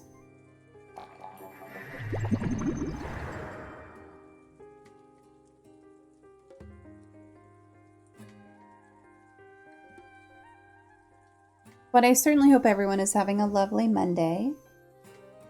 My Monday was good. Not too much work. Some IT issues. Not too much though. Not too much problem.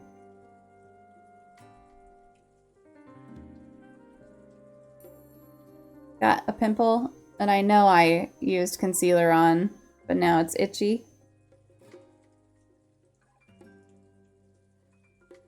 Those are not snacks, Tyrion. They're bugs. You can't have them. Ah! So loud.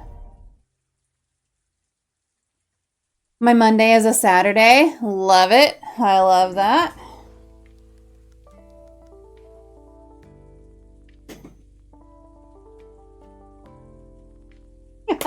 Yes, Tyrion's like, okay, well, give me treats then. Give me some food then. Growling's got you, Tyrion. Ooh, free for all. Don't forget to play the games. Okay, we're gonna single player create game. Now this just says we want Gathering Storm. Oh, advanced setup. And we want to pick our map. Pick our map. Europe.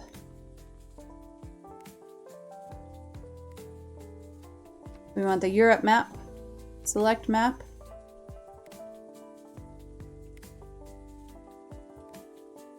And we want to, what did it say? Start it 1 era after industrial?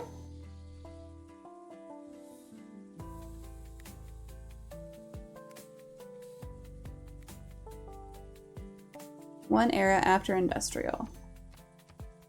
So started in the modern. Yeah, we're gonna do some Civ 6. We are at a little. We're at. Let's see, how many have we gotten?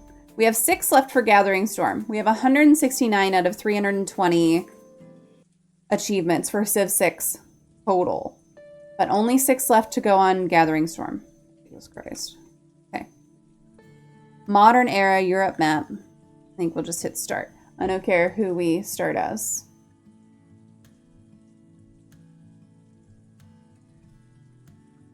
We want to go Northern Europe. In the beginning, legends I am Korean. soared. And today, you are on the brink of transforming those legends into a reality. With flight and new forms of communication, you can create a small and intimate world. But at what cost? But at what Meeting cost? Ideas of how to govern and how to live threaten to bring conflict on a global scale.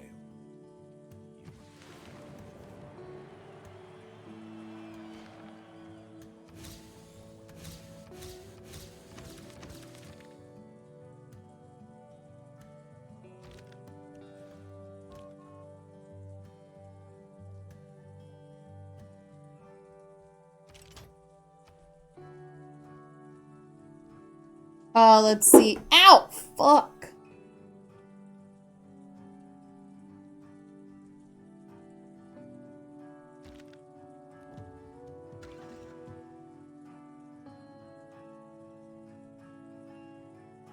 Mean. I haven't played this in 6 days. I better get back to it. Fire it up. I guess let's go. We don't have a capital. Should we just make a city real quick? Just fucking go for it. Okay. We'll go with religious settlements. And we'll get another settler out of it. Sounds good to me.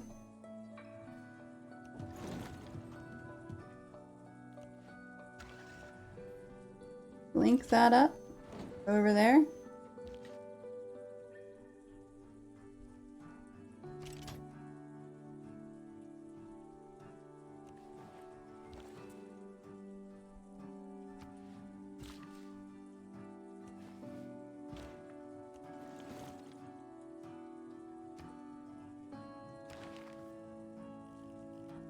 Oh yeah, flight, obviously. Obviously, immediately we want flight. And then we want to get to bombers. And then we want to get to jet bombers. The rest I don't really care about right now. This one we'll just do whatever's next. Okay, let's make a,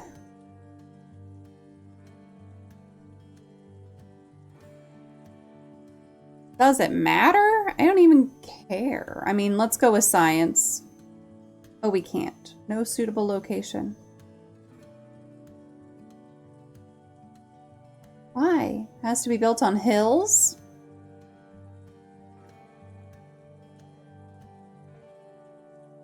Let's just do a government plaza then. New government. Let's go monarchy. And we'll go...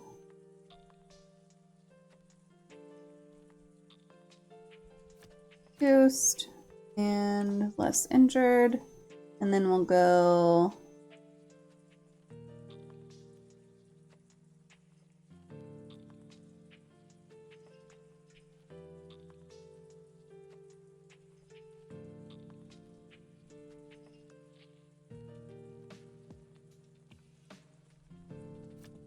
Here, we don't have one of those yet, but it's fine. We'll get one in a second.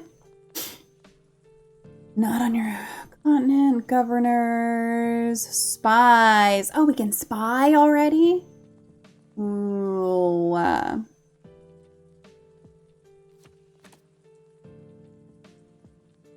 Great merchant is usually what I go for.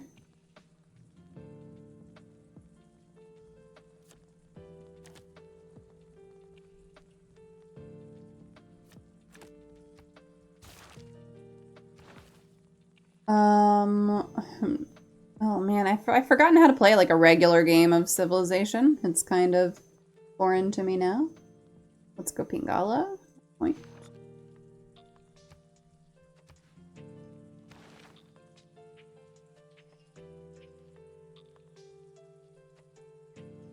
Science, great. Okay.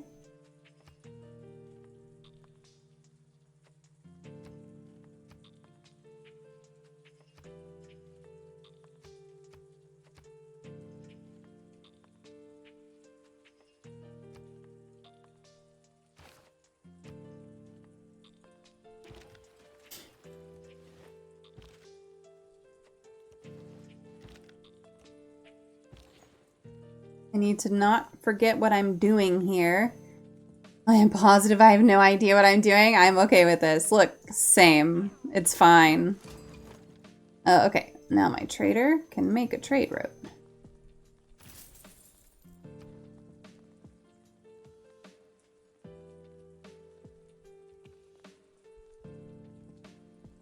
We really have nowhere to make a...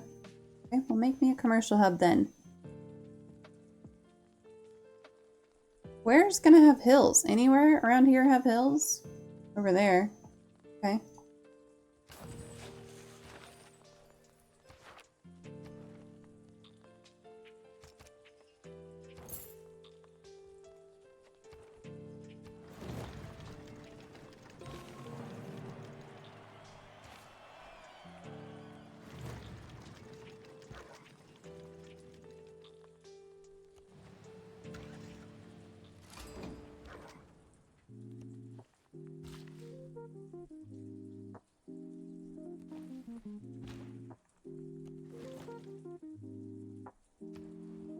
Okay.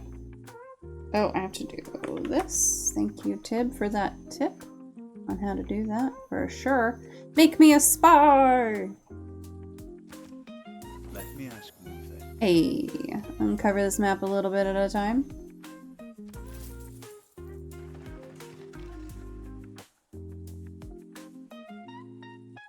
Okay, let's go here.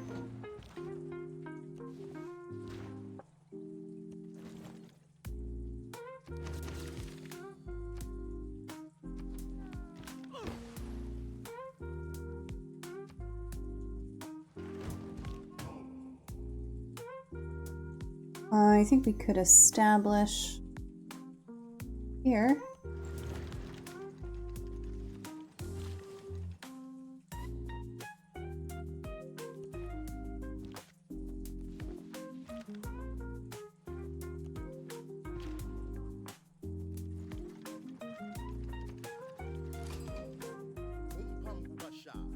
Hello.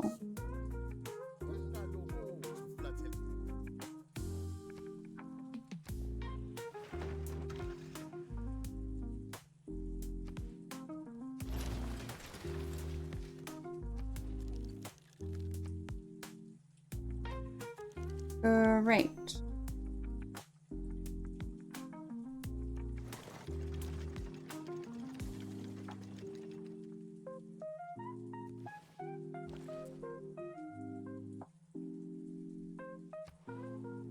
Get some roads there first. Down here.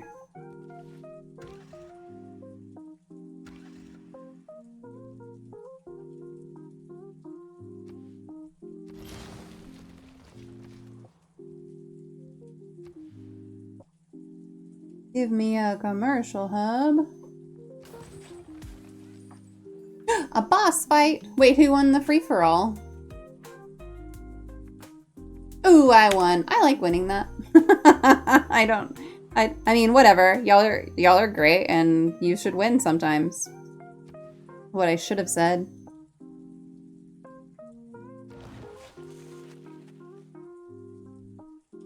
Okay. I guess just send you down here. Go find some shit. Oh, that's a builder. Motherfucker. Haha. I have made a mistake. Okay, we found the coast.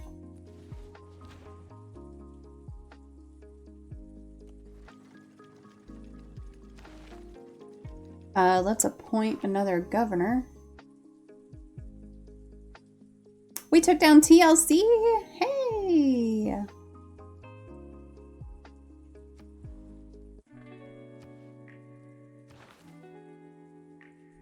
That was an abrupt promote. Settlers, obviously. Okay.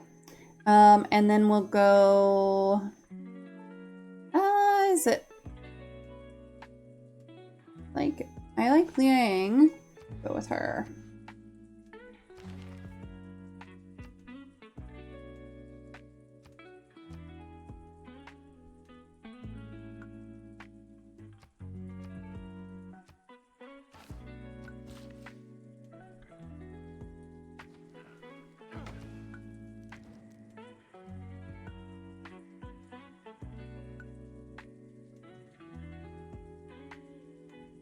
Well, give me open borders too.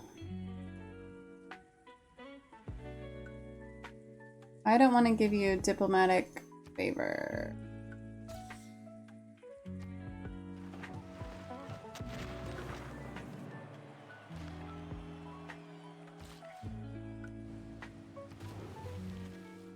The sea seemed to roll back upon itself.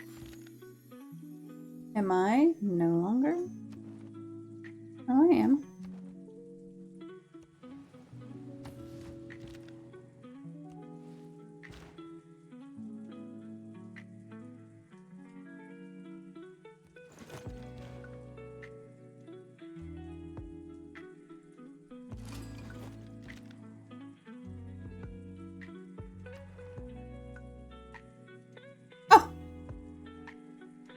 Okay.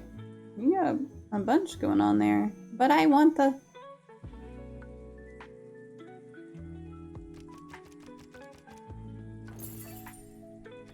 I want the map reveal, is honestly what I want. More science, more science.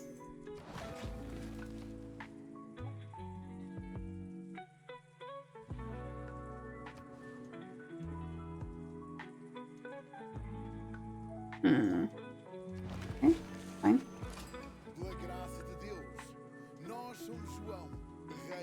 His outfit is so silly.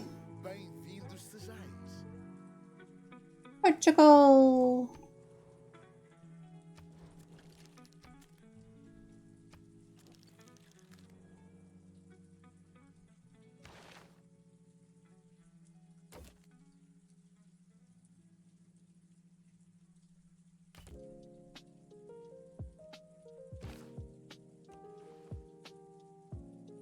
Oh no, I think he's where I needed to be.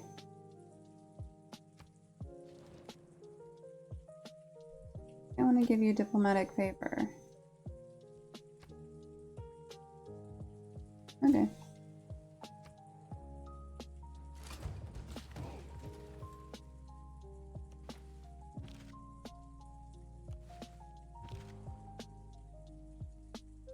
Is this where I need to be? And not where I need to be. Look at all that amber. I want it. I want it.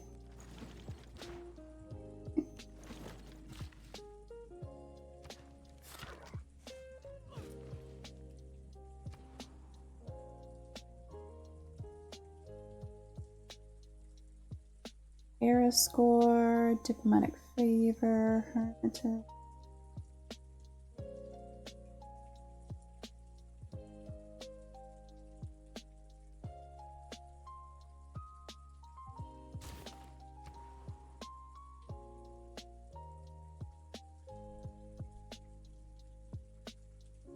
How many traders? Oh, we need another trader. Hello. You have left your shirt at home.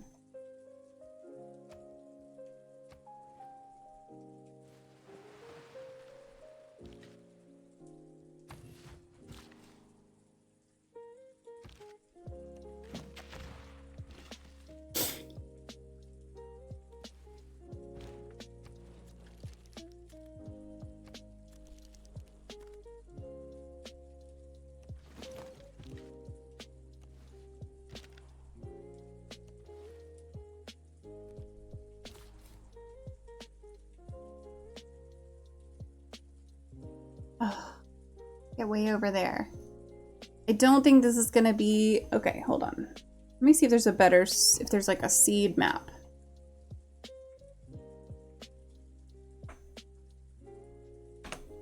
Map seed. Start seed.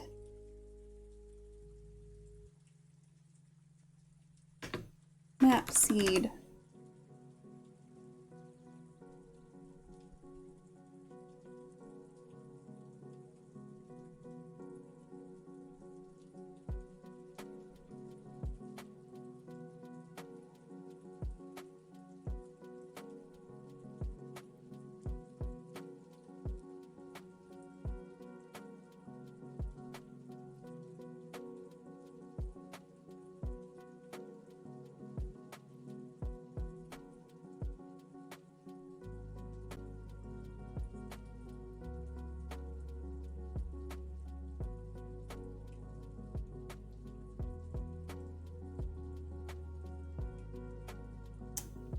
Okay.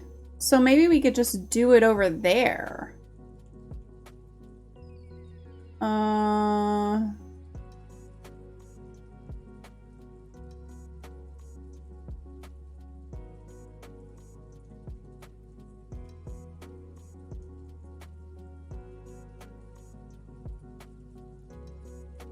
We have 3 times. Maybe we could just go up here and do it up here.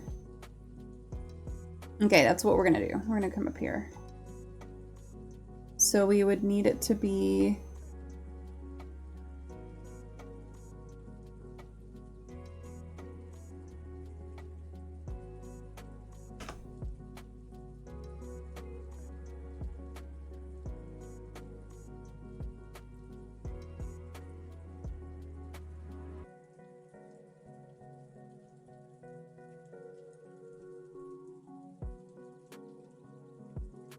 This is in.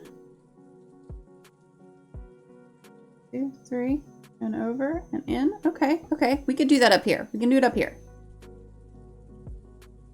Okay, okay, okay. I got it.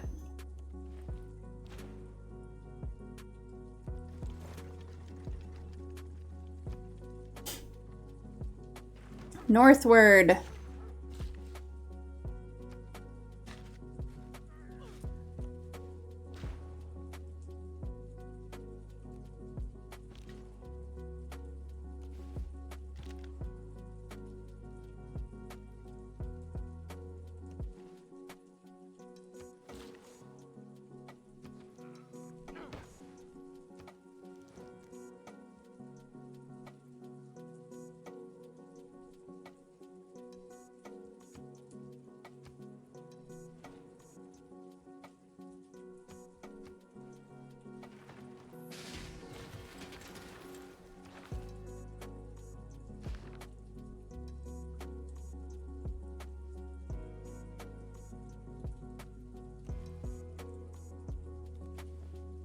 Send you over there.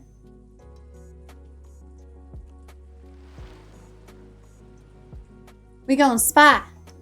Who we gonna spy on? Sweet your money. Need your money, money, money. Not the Panama Canal. Don't do it. Make another spy.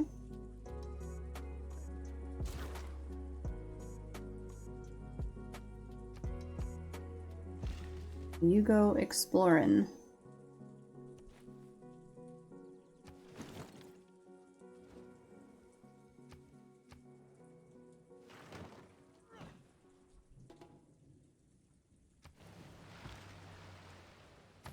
Rest. You build. You continue. This is my last build. You're not taking me.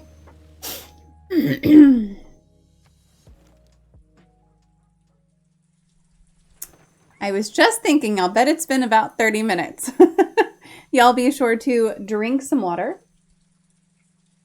Stretch a little bit. That lack of music indicates it's been 30 minutes. It's time for a little break. Stretch your arms, stretch your legs. If you need to get up and do a little some squats, if you want to get up and do your dishes, you can get up and do some laundry, push-ups, pull-ups, things I don't do. Squats are my go-to. But definitely drink some water. Definitely stretch. Small active task if you got it in you. And we'll get back to the music.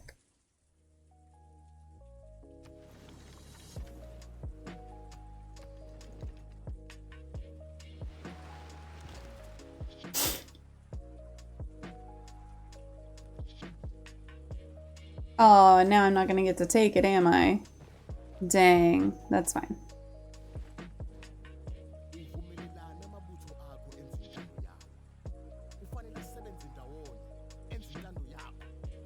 Okay, you feel very strongly about that. Go for the strong feeling.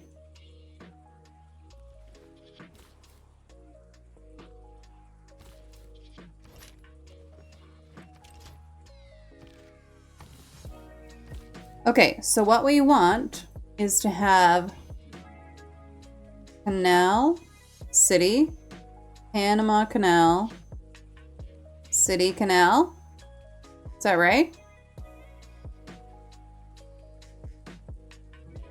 This be across flat land. All of this is flat.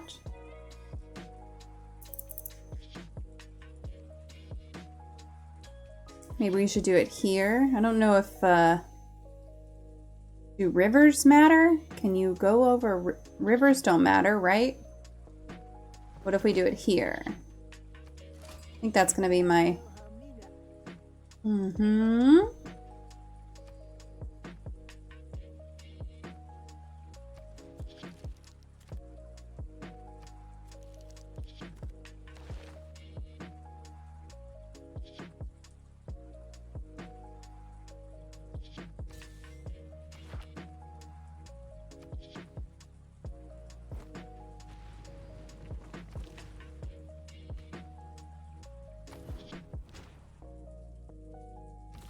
Okay, so we'll do here, canal. 1, 2, 3, city, canal. And that should get it. Right?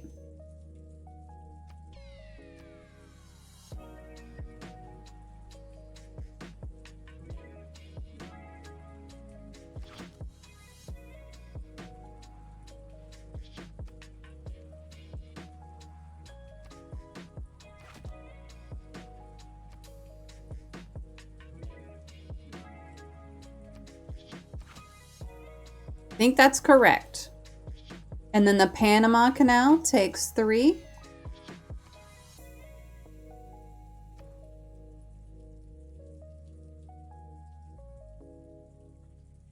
One or two adjacent. Oh, okay. Okay. So the Panama Canal will go here.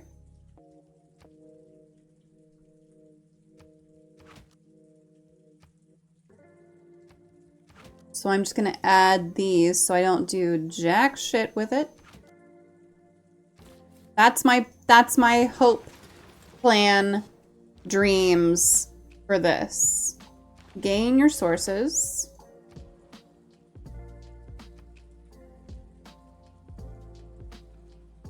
Build a canal here. Yes. Yes. Sorry. And then I want to, can I buy a settler yet up there? Yes.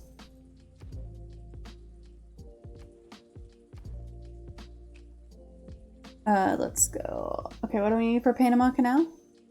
No suitable location to construct this? Oh, right. Not yet. Okay. Yep. That's fine. Give me a builder.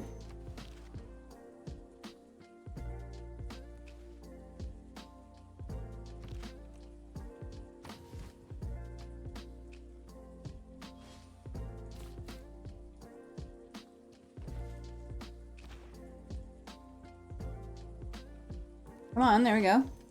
Why would that not click? That was so silly. No, goodbye.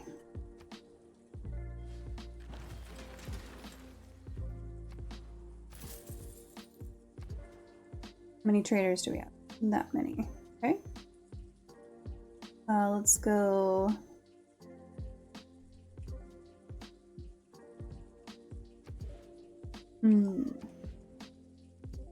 Okay, give me.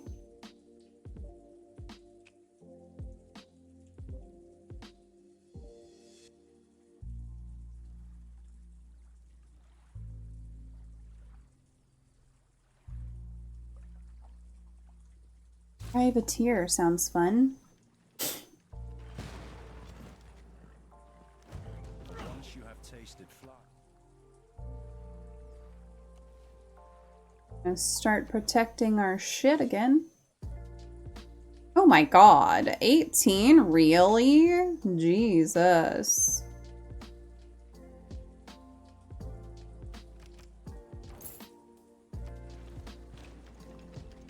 Okay. City. Alert. Build a canal here. Yes.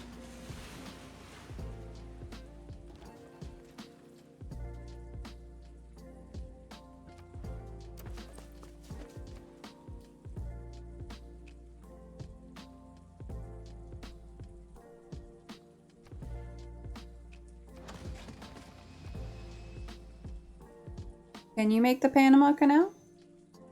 Why not? Oh, because it's in that one's in that city? Understood. Fine. No problem.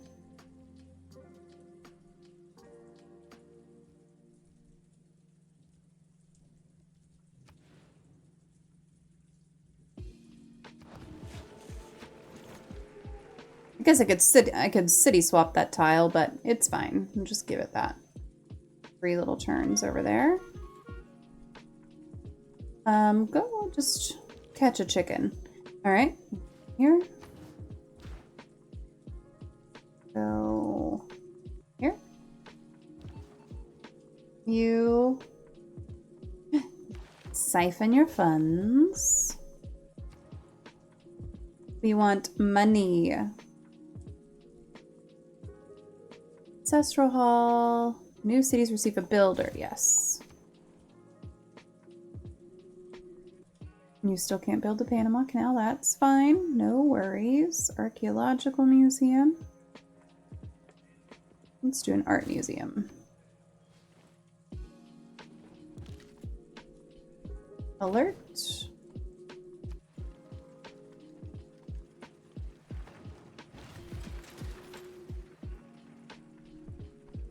Oh wait, go over there. Panama, Panama Canal, Panama Canal, Panama Canal.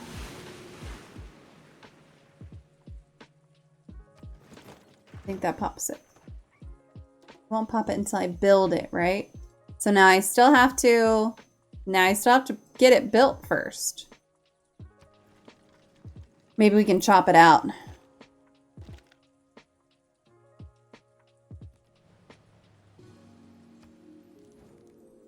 No.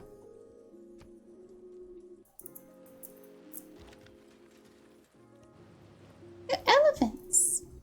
Gain sources.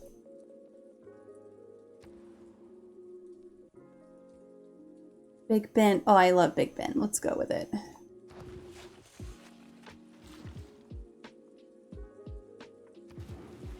Oh, please don't take my builder.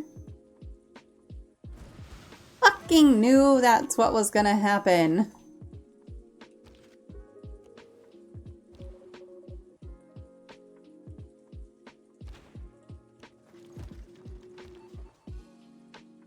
Did you save in the... Yes, good job. Recruit partisans, fabricate... Well, let's do partisans. I think that's a fun one to just cause trouble for other people. Heal yourself.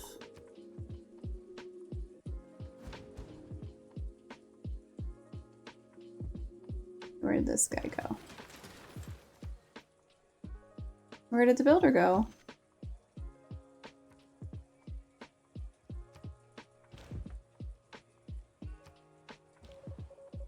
Okay, we did get the amber built there, so let's just buy a builder to chop out some of the Panama Canal. Foreign Ministry, Intelligence Agency. I usually go Intelligence Agency. Let's do it again. Siphon funds, siphon funds.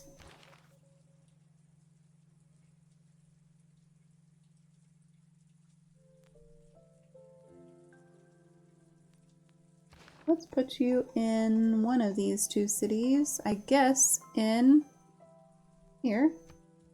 Okay.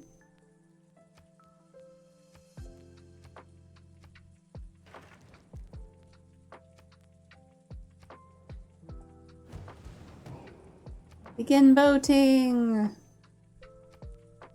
Go with monarchy.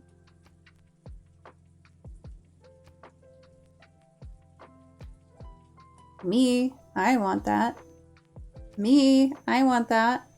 Guess we'll go with that. New districts.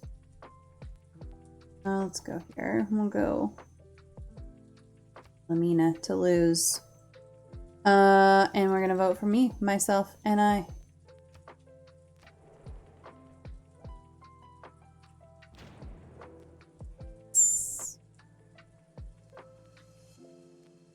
Oh, nice. Okay, World Fair. We get a wild card policy. Slot. Let's see what we want here. Oh, some more production would be nice. Trade routes. Provide production. Let's go. Where's my wonder? Ah, wonders. Let's go wonders.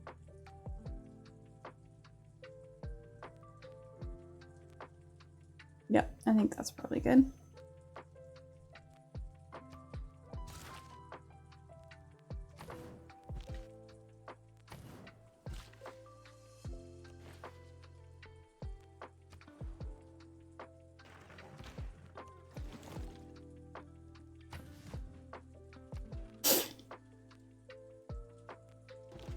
Don't fuck with my trade routes, man.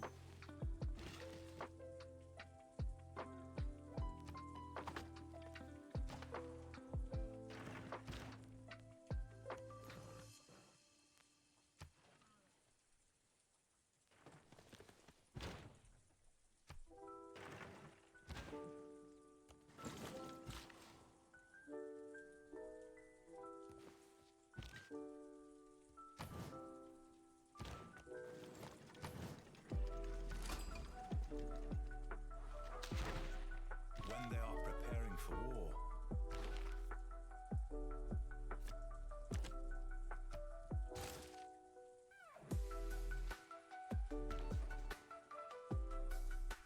Siphon those funds. Chop.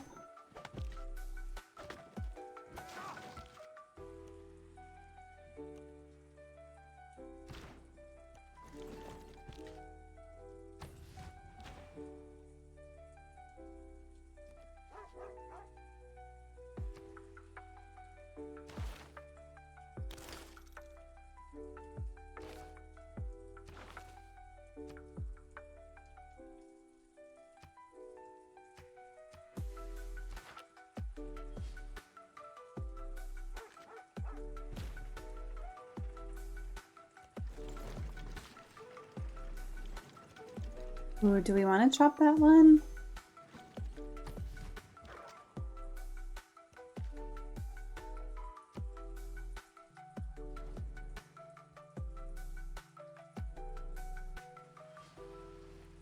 I will deal with the barbarians. Don't you worry.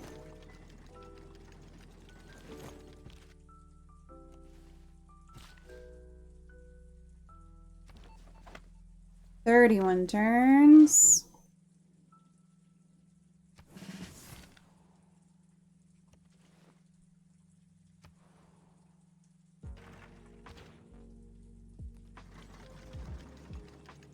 And a promotion available. Not bad, not bad.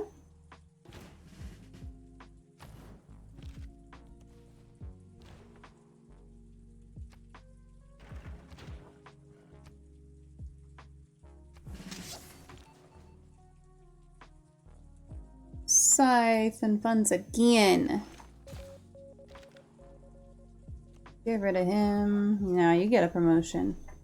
You get a promotion. I can tell if he's happy.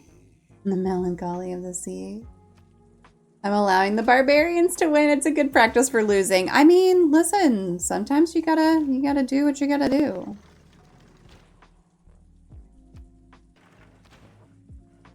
I'm allowing them to attack this city so I can get promotions. Woods and Reeds, let's go faster on hills. Okay. Keep exploring. You heal. Alert. Alert.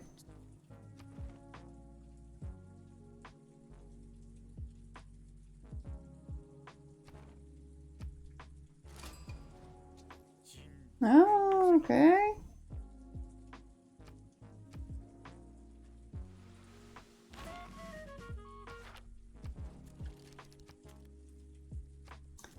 Establish these embassies. Promotion. Scandal. Unrest. Okay, sure.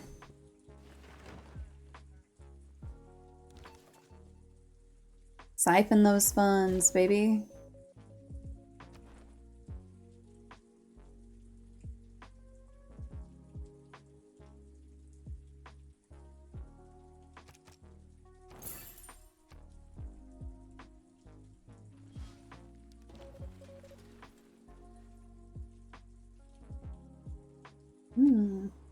Who has the most gold right now? Okay.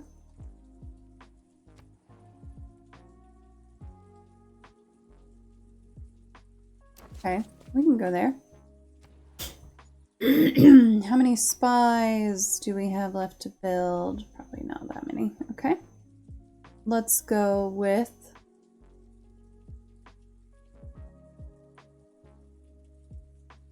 Go with a bank here. Fishery, waterworks, harbor. Oh, 2 per turn, 2 gold per turn. That's what I'm trying to say.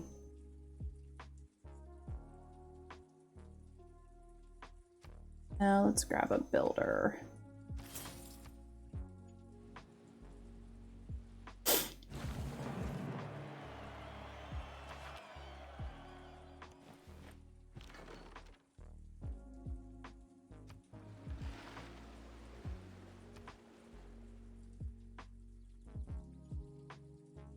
What do I need here? A harbor, a water park, another aerodrome, probably commercial hub. Harbor wouldn't be bad though. Get a +5 over there. Yeah, let's go with that. Hey, you still stole the gold. Good job.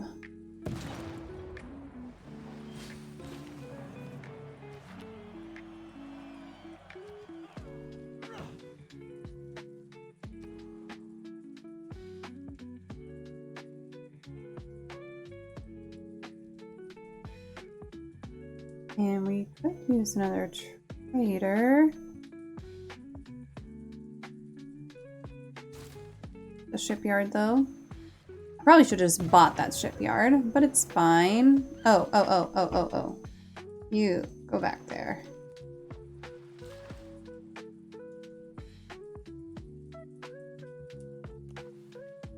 Wonder if we can fix that without causing a problem.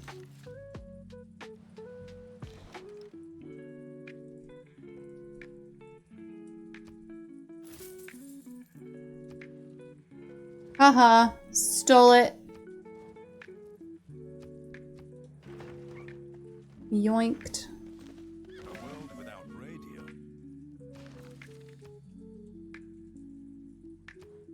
Promote. Oh, yes.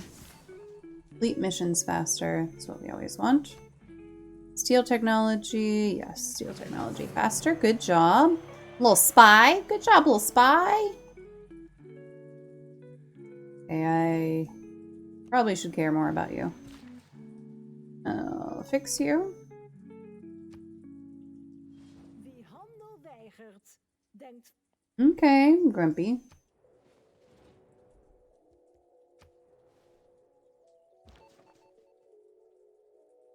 Siphon those funds.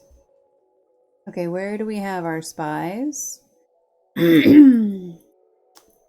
One there. Who has the most? Oh, China. Okay, let's go to China.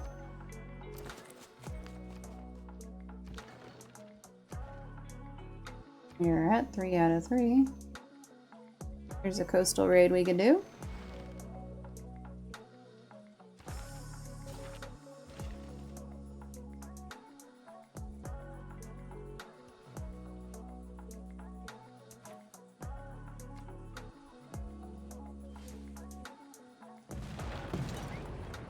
Okay. That's fine. Got a seaside resort. Getting a little money. A little money, honey.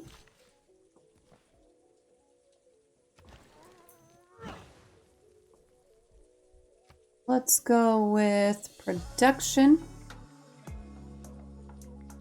Let's go here.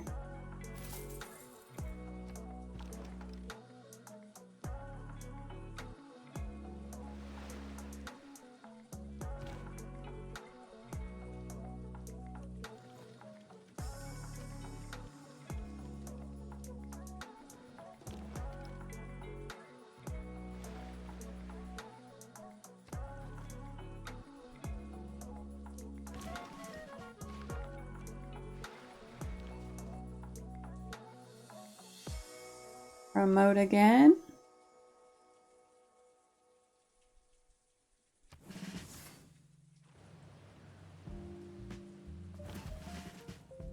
Oops, what did I just do? Oh no, how did I do this?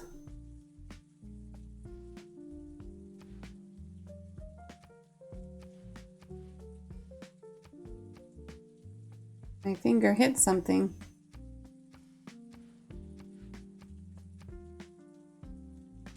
There we go.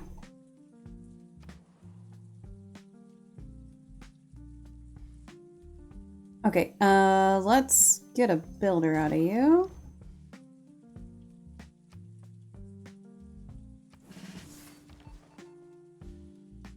Five turns, but you can do this in 4 turns. Let's go tech boost. Really?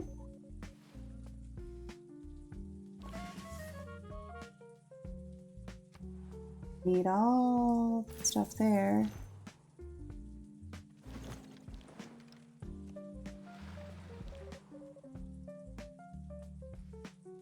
Siphon funds. Gain sources. You got a lot of stuff going on up there. Mega Colossal.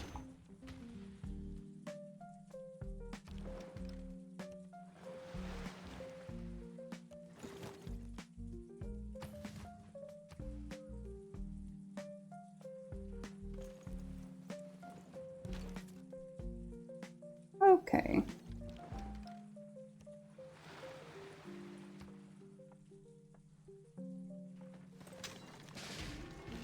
That's fine. Hop over here. Coastal raid.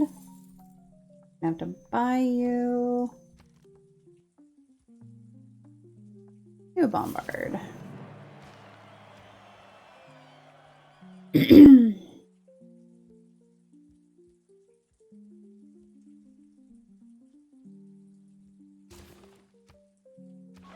Stole chemistry, yay!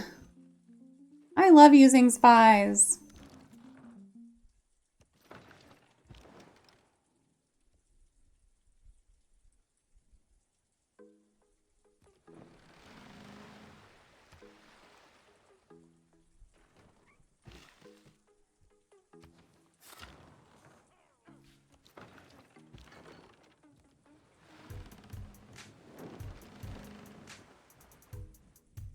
We need to finish this.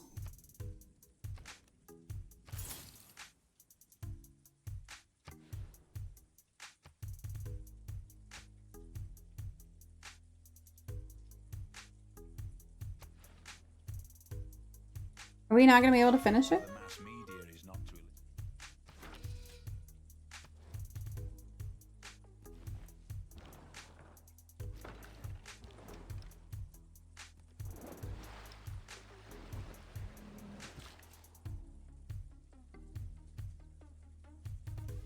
I don't have any more chopping I can do.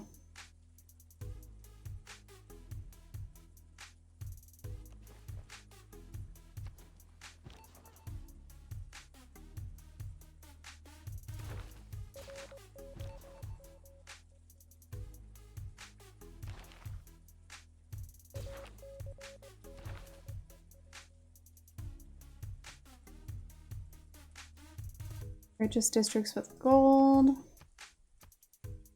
Let's see if that gives me anything.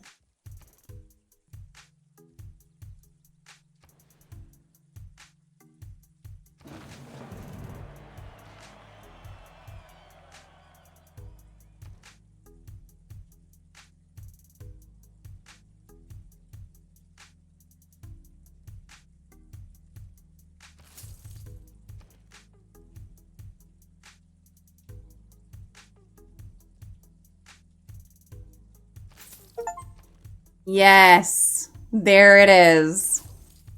I built it through the power of money.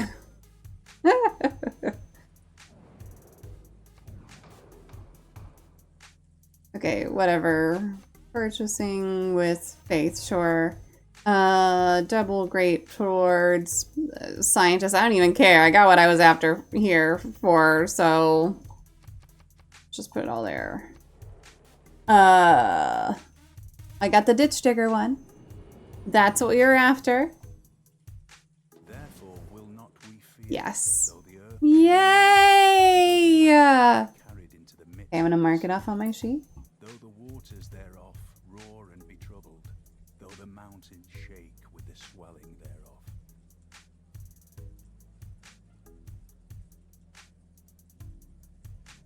Excellent. Okay, now we will turn to violence.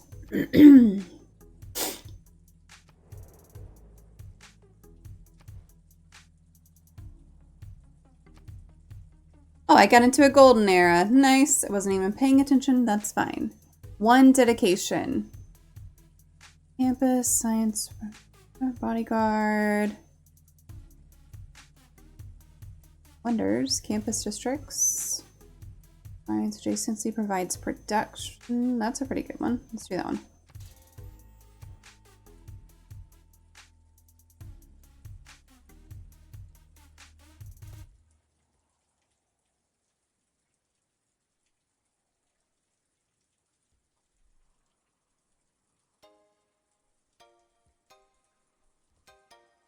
Go with a hermitage, I guess.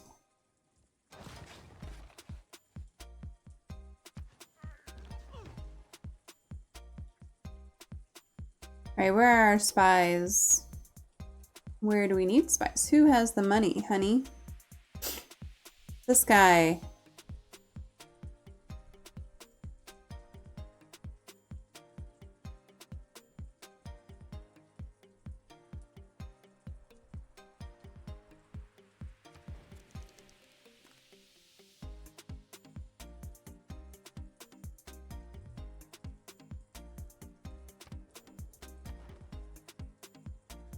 Go here.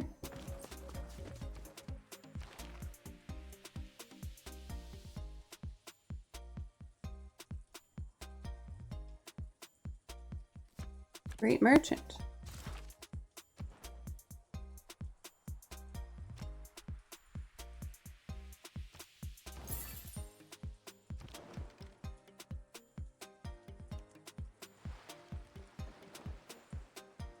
Okay, nowhere for us to raid there. Oh, here's a raid.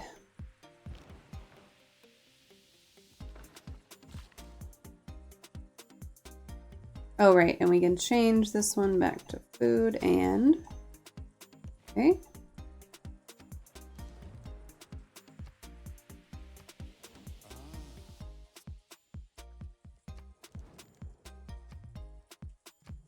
Oh, I'm not giving y'all shit.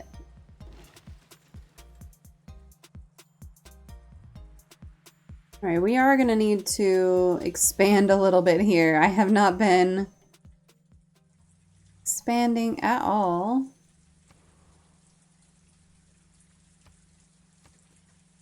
I don't have the money.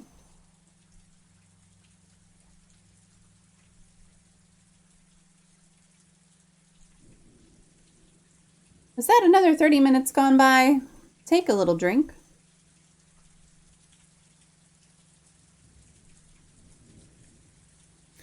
Do a little stretch. Ooh, my shoulder popped.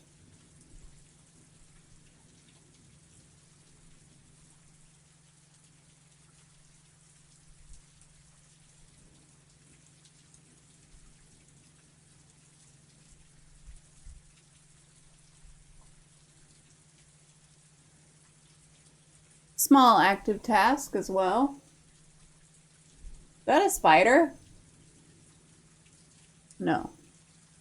There's a hole in my ceiling that I was not aware of previously.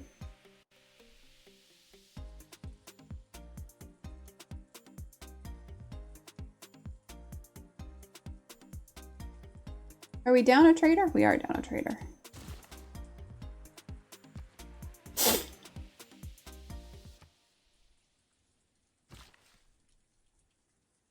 We don't really have much to improve down here.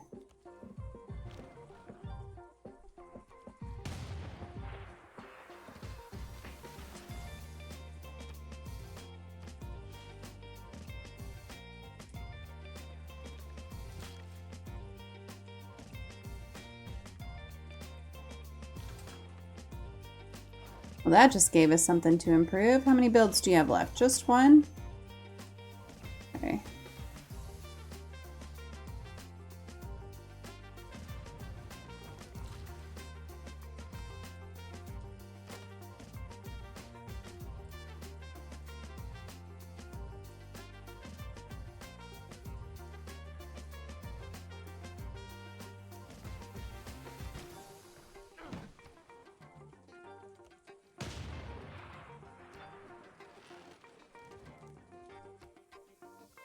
I don't want to give you anything strategic. I don't want to give anybody anything strategic. But I want gold.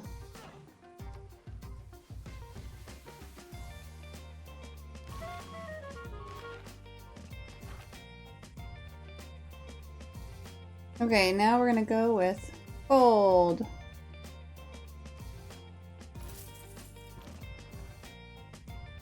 Where'd it go? Did I kill it? I didn't kill it. Counter spell. Oh, no time. No time's a good one.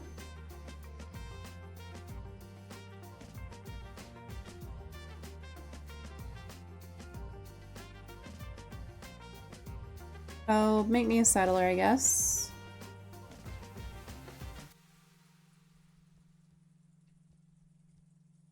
Make me commercial hub. We've got, what do we got? +3? The biggest? Yes, let's go for it. You are what? What are you doing? Siphoning funds. Yes. No. Oh, pretty Cleo.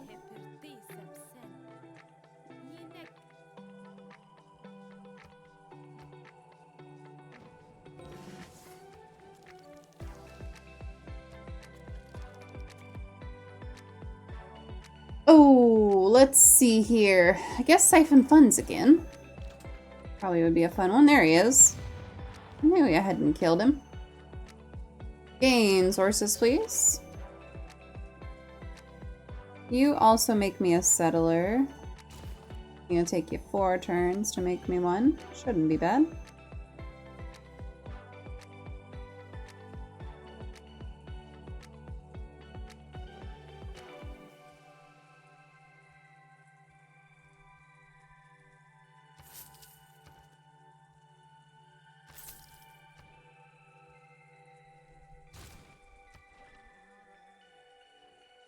Build me a bank.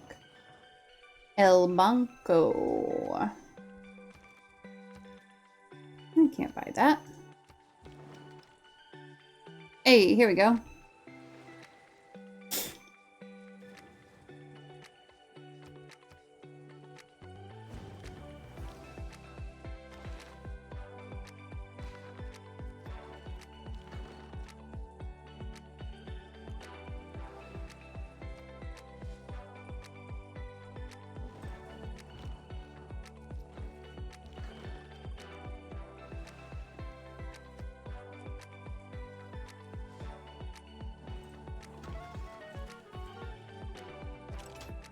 Okie dokie, we're gonna... Where are you going? What are you doing? Why are you coming to me? That'd be fucking nice. I would take that. In a heartbeat. For real. There we go. Beat your ass. Siphon funds. Steel tech boost is the same. Let's go with that.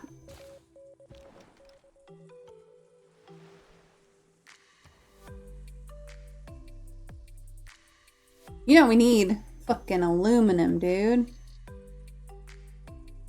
Where's the aluminum? Where's the oil?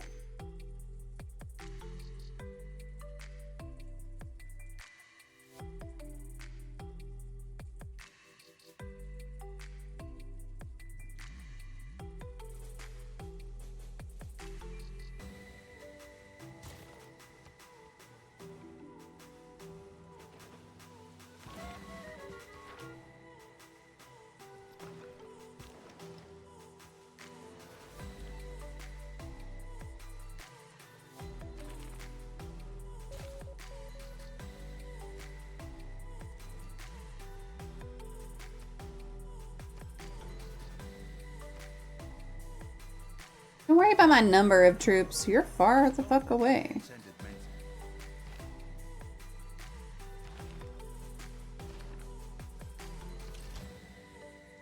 Okay, have we found any aluminum?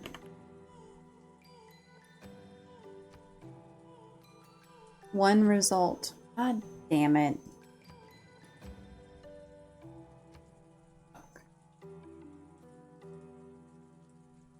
Okay. guess come down here.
Make me a trader, I guess. Yep. Fine. You.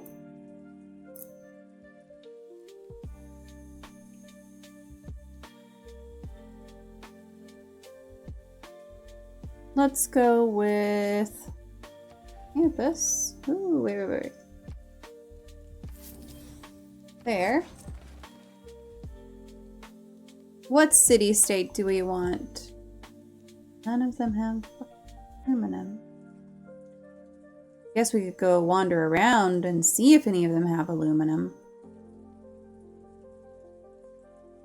Probably ought to just take one though. Go up. Would you go up or down? Go here.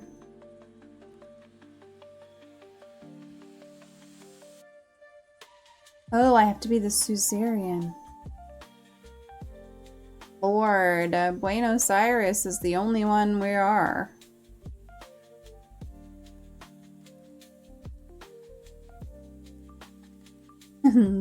He chose down. Oh, fuck. Okay. All right. So we're just gonna rest that guy.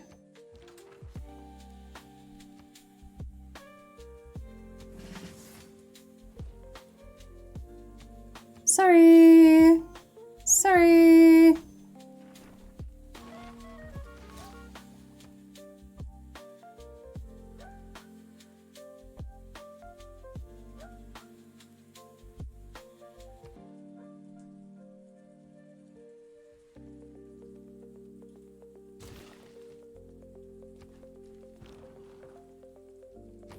Put you on alert. Steal attack boost, yes.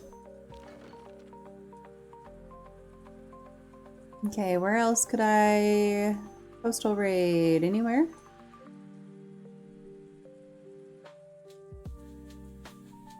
I think I'm kind of stuck here. We'll just automate our exploration. We'll hold on now.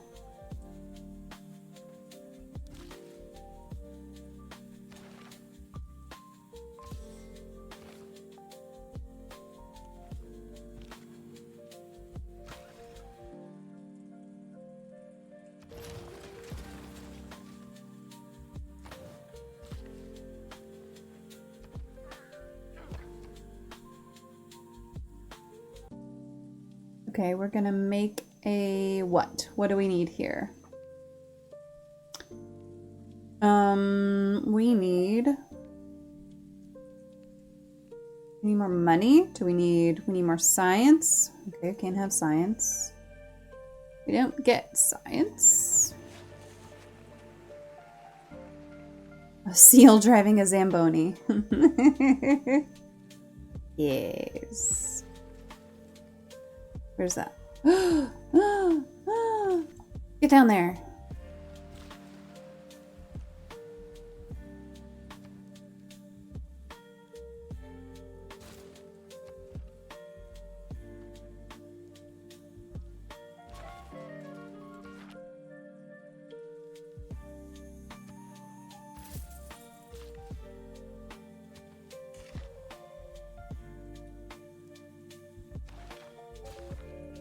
Give me all your money.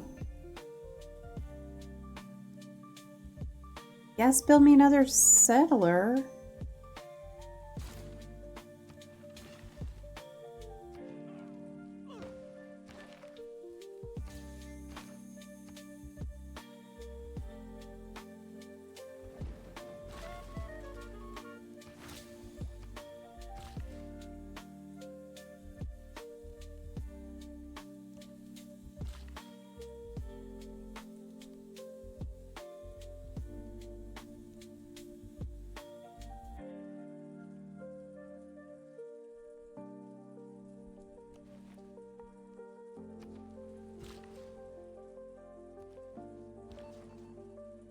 $16. Yeah, siphon fund.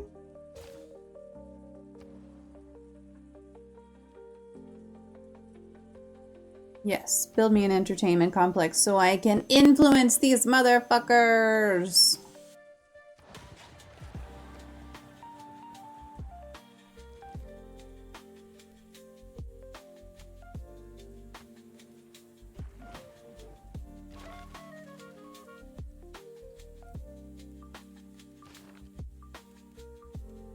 What were you doing?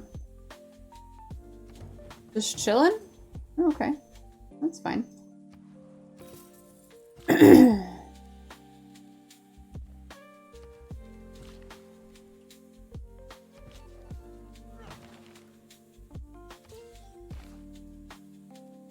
No boost active.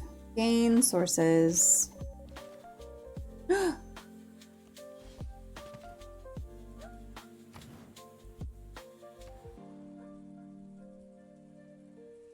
Can I just buy you a zoo? Yes. Can I just buy you a watermill? Yes.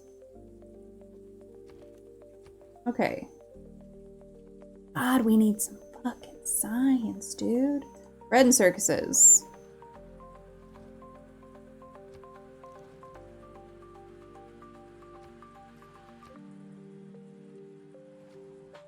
There are three things extremely.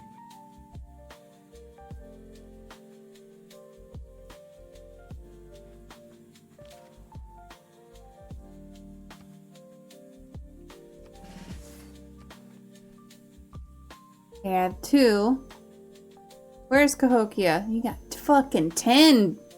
My god. And Sean, 16. Yerevan, 8. We're closer to this 10.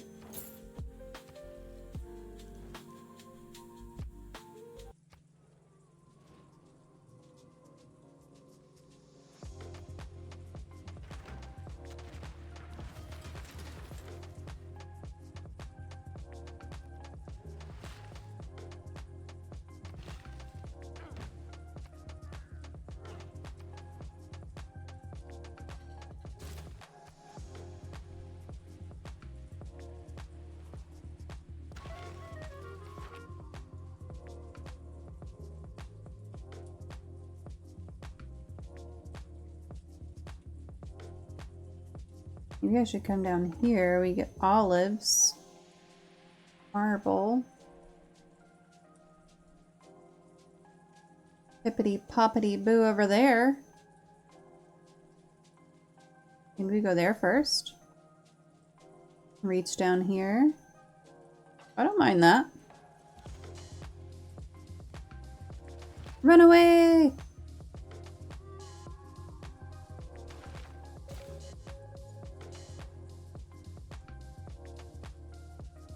But that means we need another settler. You're almost done with Big Ben. Don't watch the Nice. big clock. Do what it does. Keep going.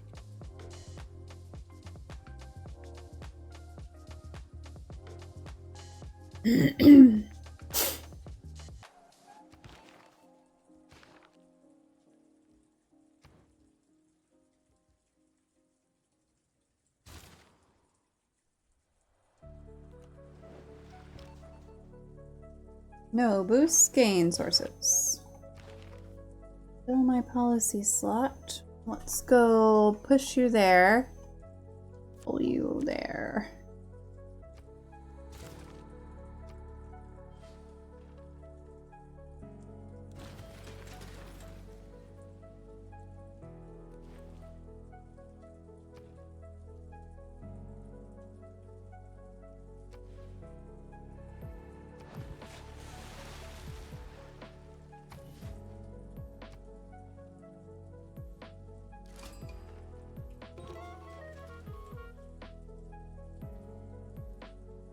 You have sources. Let's steal a great work. We don't have many great works yet. Let's thievery them. Eiffel Tower.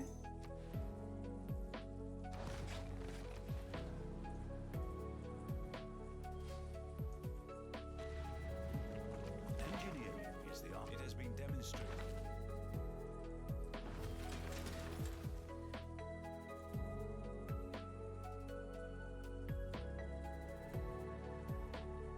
Ooh, I kind of like that one.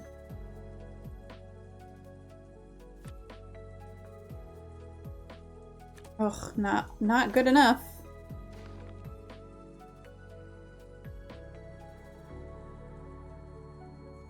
Did you steal a great work? No.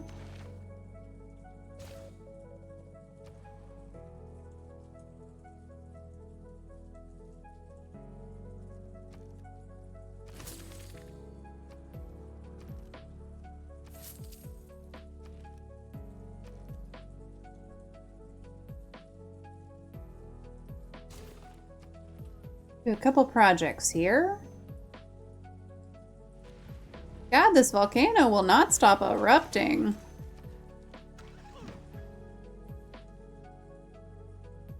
Eight turns to that one. We send it up.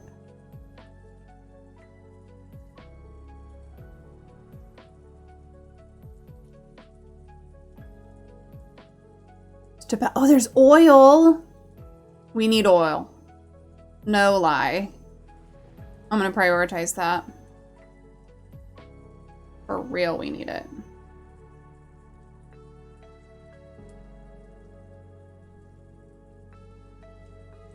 Taj Mahal.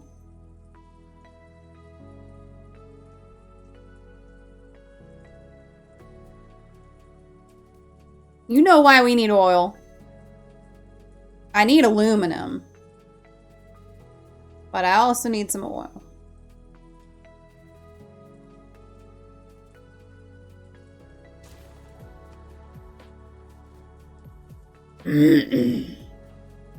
Tib sees where this is going.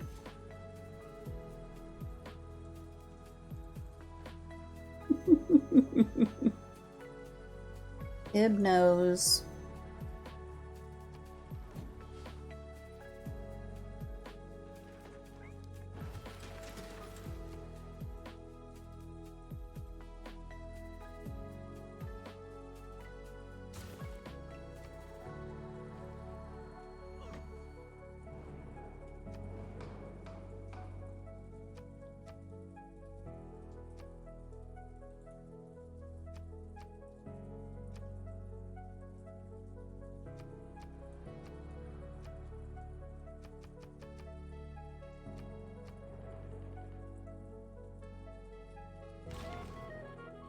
Oh, I didn't get it. Rude. World Games. Near the Massages, opposite.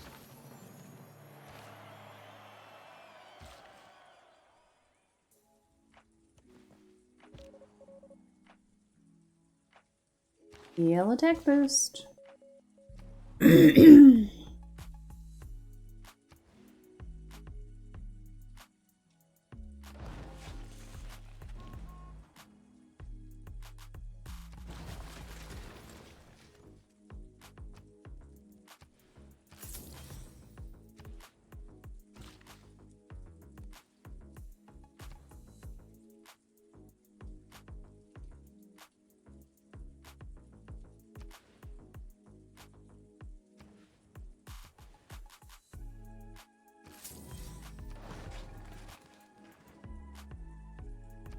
Sorry. I'm really not, though. Really not sorry. Very much the opposite of sorry.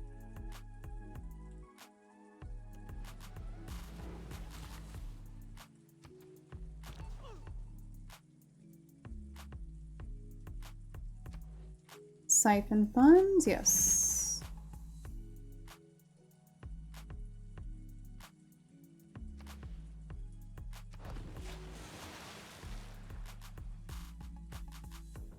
Let's go with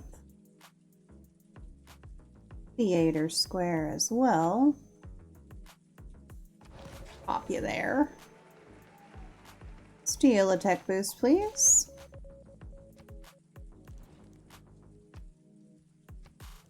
Oh, I should have done some quick deals.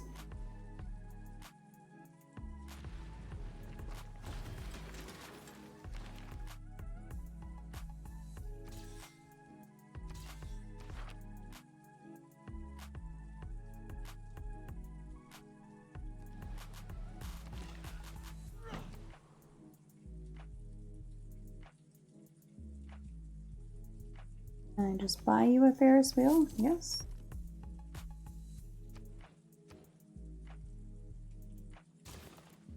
I think I already have an art museum. Oh, I don't have an archaeological museum. Okie dokie. No one wants more tobacco. They're tobaccoed out. That's fine. I've kind of pushed it.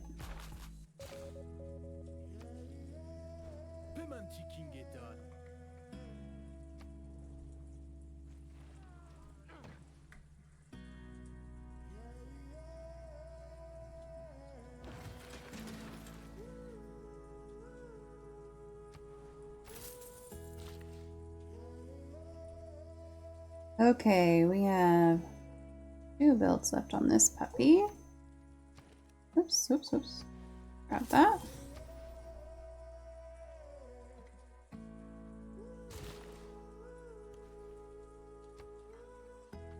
Nederland floreert.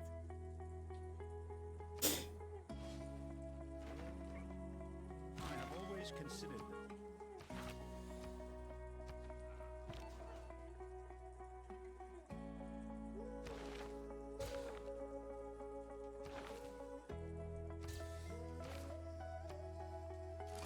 I think I saw that guy on Tinder, except he was holding a fish, not a spear. For I wouldn't be surprised.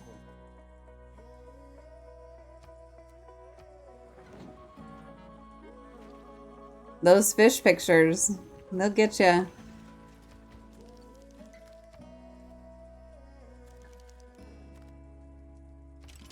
That and a dog picture or a baby picture. The baby picture where it says, hashtag not my kid or some shit. Gotta love it. Okay, if we come down here, I could get olives and marble.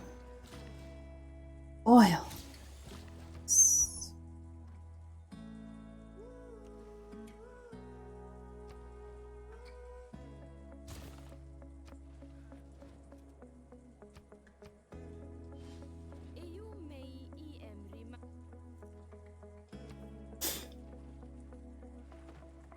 Why is a woman to be treated?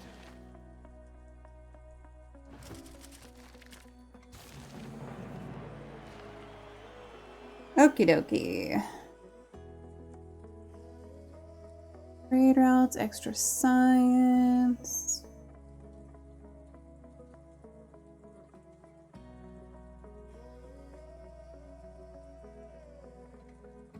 Let's go international trade routes. Where's the builders one? Army, builders, here we go. Oh, and then we need this one. Ah, this one, yes.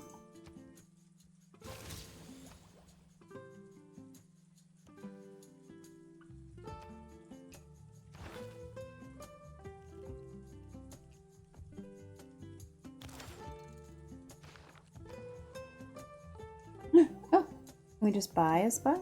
No.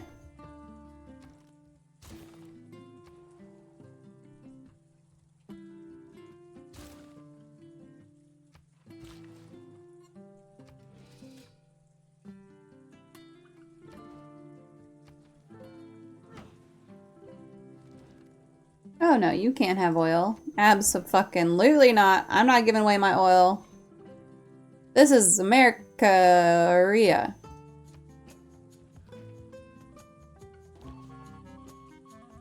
18. available. You got not a lot of money, but we're gonna take what you got. Como pode ficar quieto na vossa própria terra e não olhar?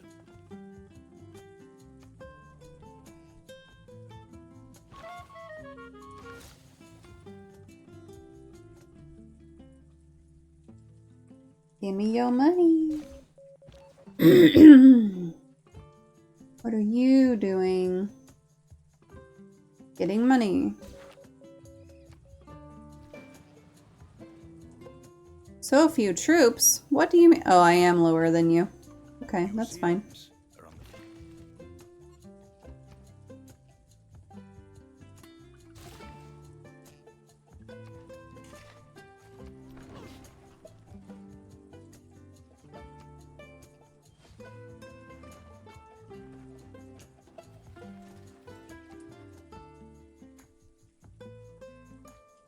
War Department, Royal Society.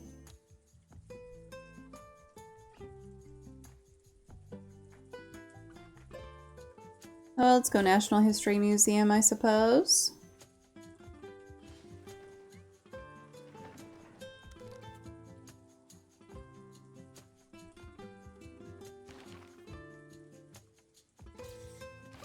Okay, we're gonna save this here. We are right at time to go. So that is what we are gonna do. Thank you guys so much for hanging out. Thank you for being here for Mental Health Monday, for providing those questions that you wanted answered about music and mental health. I really, really appreciate it. And I am really looking forward to the rest of this week. So I hope that you are as well. I'm going to switch over to my ending screen. If you have something you are grateful for, feel free to drop it into the chat. And I will talk about something I am grateful for in just a moment. I am really grateful for things like reptile shows where I can find something that I didn't even know that I was interested in, which in this case is millipedes. So I got a new addition to the cleanup crew. We're going to get that colony established, and then we're going to have a little bit of fun. And they're really cute, and they're really adorable little bitty things. So that's always exciting. And I'm also very, very grateful for my boyfriend who suggested going to the reptile show to begin with. He's pretty dang awesome. All right, y'all. I will see you on Wednesday. Talk to you soon. Bye.